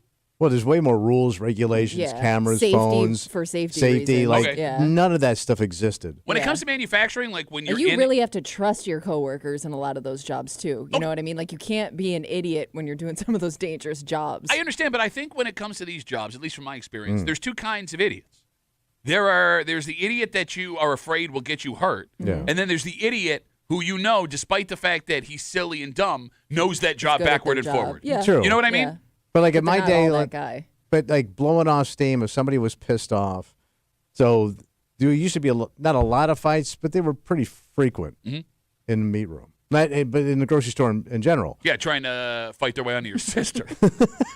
It's my turn. Well, like Get my off sister, there, how horny about corner. that? My sister's back with horny Well, corner. not my fault they're fighting over that ass. She had a tight little can. But like, if there was a fight between two guys, let's say there was a fist fight or a push Big and old shove, brawl. but you weren't fired. You just went back to work. There was no HR. There was nothing. Like unless something got really violent. Yeah. But if somebody slugged somebody or had words or whatever, you just went back to work. You weren't really held accountable. Well, yeah, yes, but you also got to blow off some steam, and you had it out, and you just went back at it. I think that Well, I don't think you have that anymore. Well, and I thought I'd say that's a good thing, but it happened. I don't know, man. I just heard a story. I've told you the story where that exact thing happens. Yeah. Nobody lost their All job. right. And when you say not held accountable, Kimmy, the room holds you accountable, Yeah. right? There are unspoken rules Yeah, where it's like, you know. kind of police yourselves. Exactly. The other surprising number here, I'm sorry, a lot of folks are writing us on Instagram Yeah. right now. I want to get everybody in. James writes us, Duffy on WCMF, the easiest way to get us on Instagram. So I'm 28. I work as a vineyard manager in the Finger Lakes. I agree that some days make the job tough, but a lot of high schoolers are being pushed in the direction of blue-collar work because of salary and lack of student loans. It's not for everyone after high school. I went to college for a white-collar job, and it was so much more worse than any day at my blue-collar job. And I think he makes a good point there. Yeah. There is this assumption that if high school kids don't want to go into these blue-collar jobs, that they're soft. Yeah. And that may be driving more kids into jobs that they don't want to do. They're not talented enough to excel at. Yeah, all right. You know, not every circle fits in a square peg. That's true, yeah. Evan writes, and we were talking about coworkers. I'm a 20-year-old electrician. My coworkers are the best part of my job. My 40-year-old journeyman is like my best friend. Evan, let me give you some tips. Do not make friends with the weird older guy. Why? You're going to end up go out for drinks with him. You're going to end up Go back to his apartment. You're going to end up in a closet hearing about how a married guy banged his sister back in the day that he set up. There's another surprising number that was buried in this study. What was that? Blue-collar workers were far more likely than white-collar workers to say they'd be looking for a new job soon. Oh. More likely? More likely. By 25%. So they're looking to get out of the No, business? not necessarily. It said a new you job. have a skill, All right. and maybe it's a little bit, I don't know if it's Switching easier to companies. bounce around, but Yeah. like if you have that skill, maybe you have a lot of options. Yeah, you would. But, Kimmy, one of the benefits of blue-collar work that's being sold by folks that are doing it, depending on the job, of course, is the job security. Yeah. You can't outsource construction, plumbing, carpentry, etc. And by the way, if you're a plumber, you could get side plumbing gigs all the time. Electrician, the same way. No, absolutely. It's really good to go do stuff for your friends and family. That never ends. No, I'm talking about under the table on the side. I street. understand, but you're not. But that's if they pay you. You're misunderstanding my point. What's that? If one of the big selling points of the younger generation, like you just brought up, is Yeah. the job security of trade work, why are so many folks in it looking for new opportunities? If way more blue-collar workers say they're looking for a new job soon compared to white-collar workers. Well, I guess you're looking at the overall picture of all blue-collar work. Okay. Right? And there's different levels of that. You're right. I mean, there's higher skilled labor, and then there's unskilled labor. So one's going to pay better than the other one because you have a skill set. Don't make me get on a soapbox. I hate when people say that. Why? There is no such thing as unskilled labor. Well, yes, but like you have to, as an electrician, there's a lot more schooling he had to go through. Understood. Than a guy that's just working a shovel. You're right. But that guy working a shovel. Tough job. No, it's a skill. There are things that make that a better shoveler than another shoveler. Yes, I understand that. I know But- you don't. Like I'm That sure tracks if you talk to people that work in that field, they'll argue like they're just some people like doing some of those simple tasks that you look at them, you're like, you're definitely not cut out for this, or it's going to take you some time, a little bit more time than the average person to learn how to do this. Yeah. I mean, look, as we wrap this all Yeah. up, right? Talking about the culture war between the white and blue collar world right now, that is a problem. Like some folks, like we said, look at blue collar work as uneducated. Some blue collar workers look at white collar workers as soft. Subway. And going to college or furthering education is a waste of time. But we do need each other, Yes, you do. right? Yeah. Like your crapper breaks and you work as a lawyer, you're going to need some help. Yeah. You know, you're a plumber who finds a spot on his back. You want a doctor Yep. to have a college degree, right? Yeah. Like, you know, We're all pulling the same rope here, guys. Yeah, oh, yeah, you know what yeah, I mean? yeah, Like, I yeah. get it. The rivalry's fun, whatever. You chose a path. You got to justify what you did. But it does seem like this rivalry is hotter than it's ever been in, like, American history. Yes. Would you disagree with me? Oh, yeah. I mean, if you're You would horny do- corny and it's peas when you burn, you need a doctor. Did he pick that up from your sister? That's what you're implying here. You finished the break with your sister giving your married friend who you insisted hook up with your sister at STD? Possible. I yeah, horny corny had many lovers. It's Thursday. You know what that That might have means. been his problem. Shut up. It's Thursday. You know what that means? Yeah, bitching it up. Yep, Bitch Boy Cedar coming at you.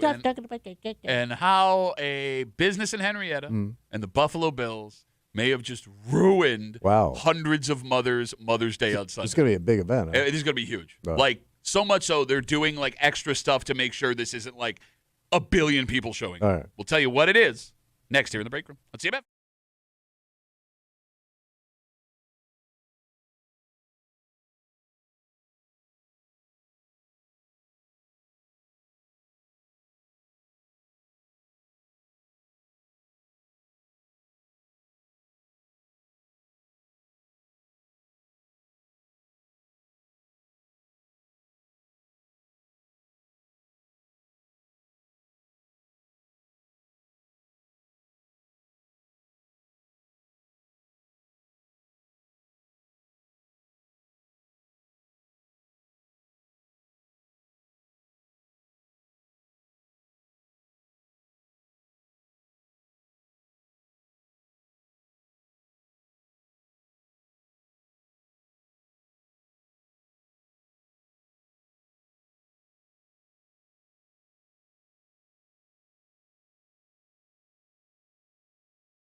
Yeah, well, you think when you hit 40 years, you'll understand you got to put your headphones on before you Well, start I the got show? involved in stuff.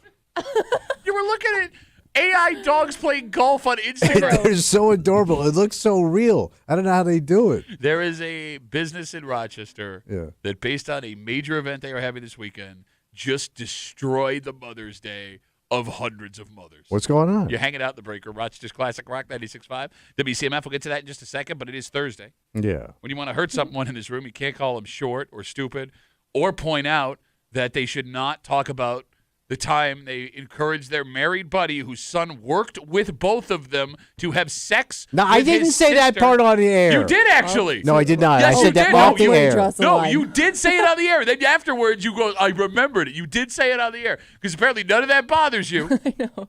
You got to really hurt someone. Something along the lines of. I'm bad, Jeffy. Tommy's sister's sexuality is making me so uncomfortable, even though she found love finally in her life.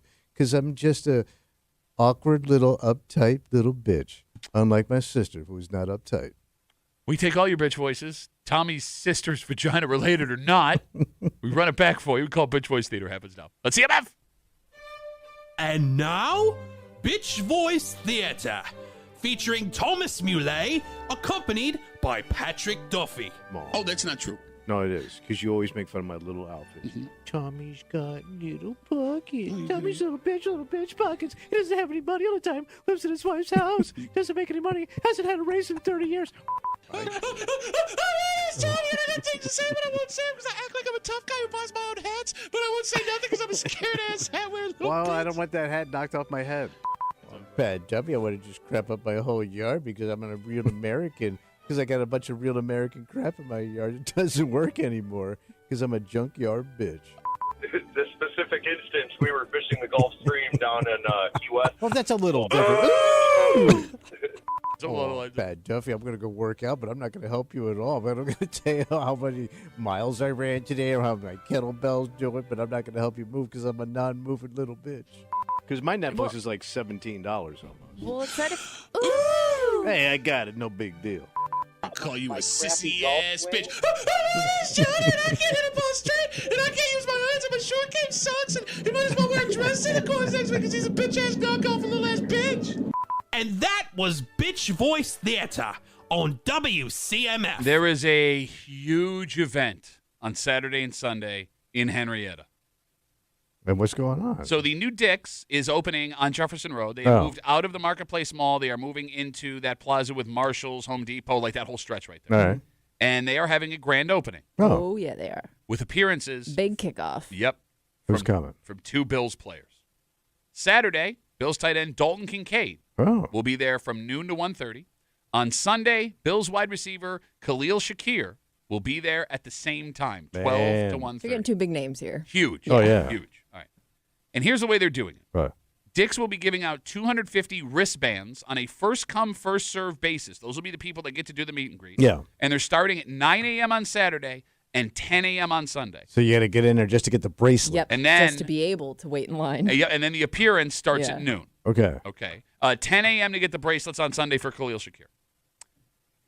What's on Sunday? Yo, Mama's Day. They just ruined Mother's Day for Unless hundreds your of. mom loves Khalil Shakir. Okay, there are women that will be Yeah. like, "Oh my, if you could They do may this." also be lining up. Okay, but here's the thing: Dalton Kincaid is the guy that moms love. Dalton Kincaid is the dreamy one of the Buffalo Bills. Okay. At least according to my daughters. All right. Okay. Right. Not that I don't know if they have anything against Khalil Shakir, but remember, my daughter brought nerds to Dalton Kincaid. It was the greatest thing that ever happened to her ever. Yep. So, but could you possibly pull it all off? I mean, you could. Because you could make mom breakfast. Okay. You'd have to be, so we're talking early Mother's Day, very early. 8 o'clock. Mother's You Day. can't have pancakes at 8 o'clock. But no, 'cause clean. you got to be. And then you got to cut it off because you got to be at this place To be one of the first just 250 to hope people. to get one of the. Or you bracelets. could do a late Mother's Day in the afternoon. Yeah. No, let me hear. Let me. You be my wife, and I'll be me trying to sell this. All right. Hey, honey. Yeah. You know those plans we had for Mother's Day? Well, listen, we're going to hold off on those. Okay, all right. Because I would like to go stand for 5 hours to go meet Khalil Shakir. Why did they do this on Mother's Day? Well, next week? I mean, is Yeah. it really going I'm to... surprised they're doing 2 days. You know what I mean? Because you would think just Dalton Kincaid alone. would be a huge deal. Well, you're right, but you want people back on Spacing Sunday. it out, yeah. Right? So you bring them back in that way. Why would you do this? Why would you do this? Also, what about Khalil Shakir's poor mother? Oh. Yeah. Is he? Oh, wait, who's Cleo's the one from? Did you call him Cleos? He's from Tallahassee, right? Nope. Who am I You're thinking? thinking of Keon Coleman. Oh, that guy. He's funny. I should have got him. Why would you confuse the two? What's that? What? I'm trying to figure out why you would have. They're very different players. What do you mean? Why They would both you play football. Why did you confuse Keon Coleman and Khalil Shakir? Well, because those names sound similar. Is that what it is? Khalil and what's the other one? Khalil Shakir Khalil. Why do you keep Khalil? calling him Cleo? Shakir. Khalil Shakir. Keon Keon. Coleman. It's the same consonant. Is it a consonant? Talking awfully fast there, buddy. No, I mean, but I know the one guy's really funny. Yeah, Keon Coleman. He ain't coming. Not coming. Khalil Shakir coming. Khalil Shakir is more of a quiet warrior. Oh, all right. Yeah. A little boring. Okay. All right. So, like, the way this works now Mhm. is if you want to get autographs from Bills players, pro athletes, period. You're going to stand in line and pay, right? Well, no, most of the time you're paying. Yeah. This is one of the very few appearances that these Yeah. Bills players are doing for free. All So right. it's a huge You're deal. paying in your time. You are, but even with those And appearances, commitment. with those appearances, Kimmy, where you have to pay to get autographs, Yeah. which Mm-hmm. are becoming more common now. You still have to stand in line to hope to Yeah. be someone Yeah. who gets to Yeah, pay true. for the autograph, right?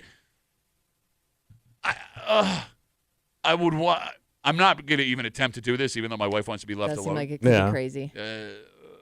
Hey, do you have to bring your own stuff to sign, or can you buy like 8x10s there and stuff? I'm like sure that? they're going to have like a little piece of cardboard or something. Yeah. like, They with their may, But you picture. can once bring you your get own that stuff, wristband, right? tell you what the limits are. Right. Yeah, and it doesn't Yeah. say if there are what is allowed and isn't allowed, All because right. that's the other thing. Like athletes now will sometimes they'll only sign certain things. Yeah. And you have to pay more for the And bigger stuff. Sometimes they'll have a limit on it just to move it along. Yeah. You know, so I it mean, doesn't get too complicated. You got it. Like it sucks, man. Like when I was a kid, yeah, I told you. Mm.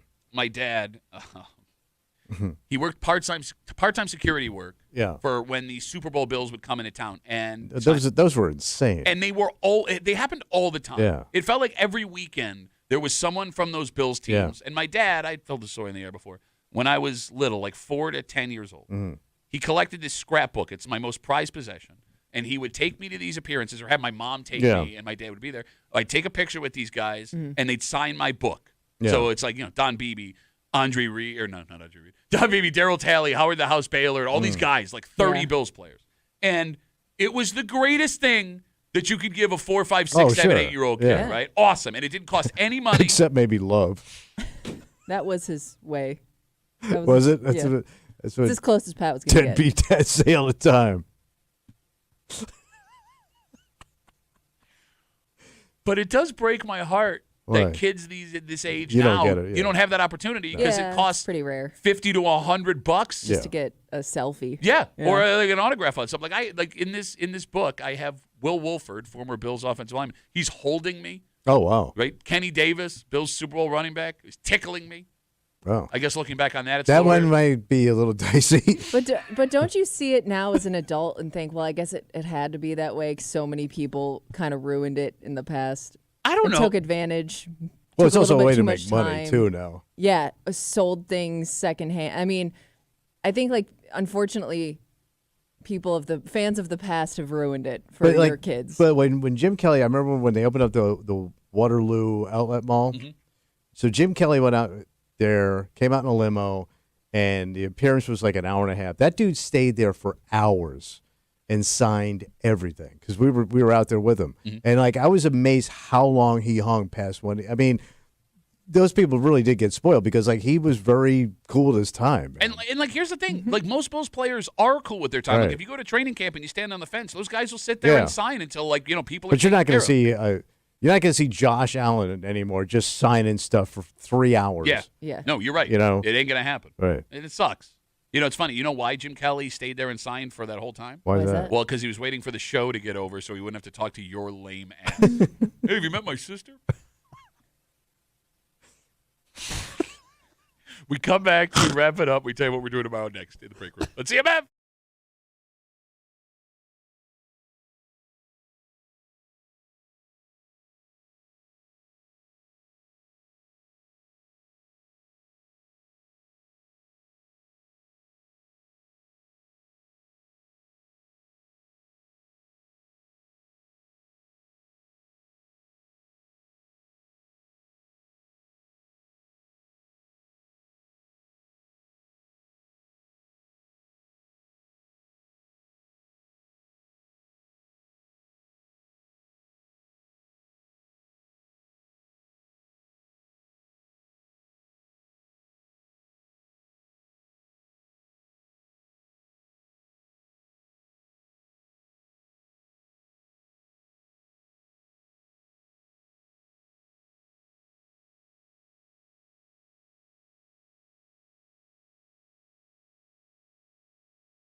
It's going to be a rapper. I never. Oh, my God. I didn't go long, you bitch. No, I don't know what you're doing. Such a sensitive-ass bitch. Oh, you stole my crappy bit. Meanwhile, you're doing Poconos jokes all morning. You get play a country song backwards, it's car back, your dog back, everyone back. Jolene is on her way in. Jolene, go after her, girl. Okay. Do your thing, Jolene. 10 and 10 straight songs coming right at you. Wow. And like we always tell you, if you're listening, she picked these songs just for you. Look at that. You're going to love all 10 of them, so sit tight. We got to get out of the way. Tomorrow's a Friday. You know what that means? Oh, buddy boy, creepy time. That's right. We got a creep cap coming I'm guessing we got a lot of good creeps. Yeah, I think there might be a theme here. Yeah, your mother's off the hook this week. You probably already heard the whole creep cap if you tuned in the last hour. I love how lazy Kimmy's got. Yeah, we'll just play the Don't even have to try. Whatever, just do it that way. Also, tomorrow, speaking of creepy, we had a discussion like 3 months ago. What's that? This business in Henrietta was looking to add a VIP area, and they gave their reasons why, and it's going to happen. And some people got all pearl clutchy. Yeah. And we talked about how strip clubs in the greater Rochester area are not as plentiful as they used to be. Right. Turns out we're wrong. Oh. Because, you know, we've been on a lot of national lists lately. Yeah. We made it for this. For that? We'll get into it. Wow. This and that. This and that. And a whole bunch more tomorrow here in the break room on CMF. For Kimmy, are you going to go try and meet Khalil Shakir, Dalton Kincaid tomorrow? I don't think I have a chance. No? Yeah. No. Yeah, I'm out. Ow. For Tommy Muley, who's very excited that Keon Coleman is coming to town on Sunday. My name's Pat Tuffy. We'll see you tomorrow morning in the break room, 6 a.m. on 96.5 WCMF.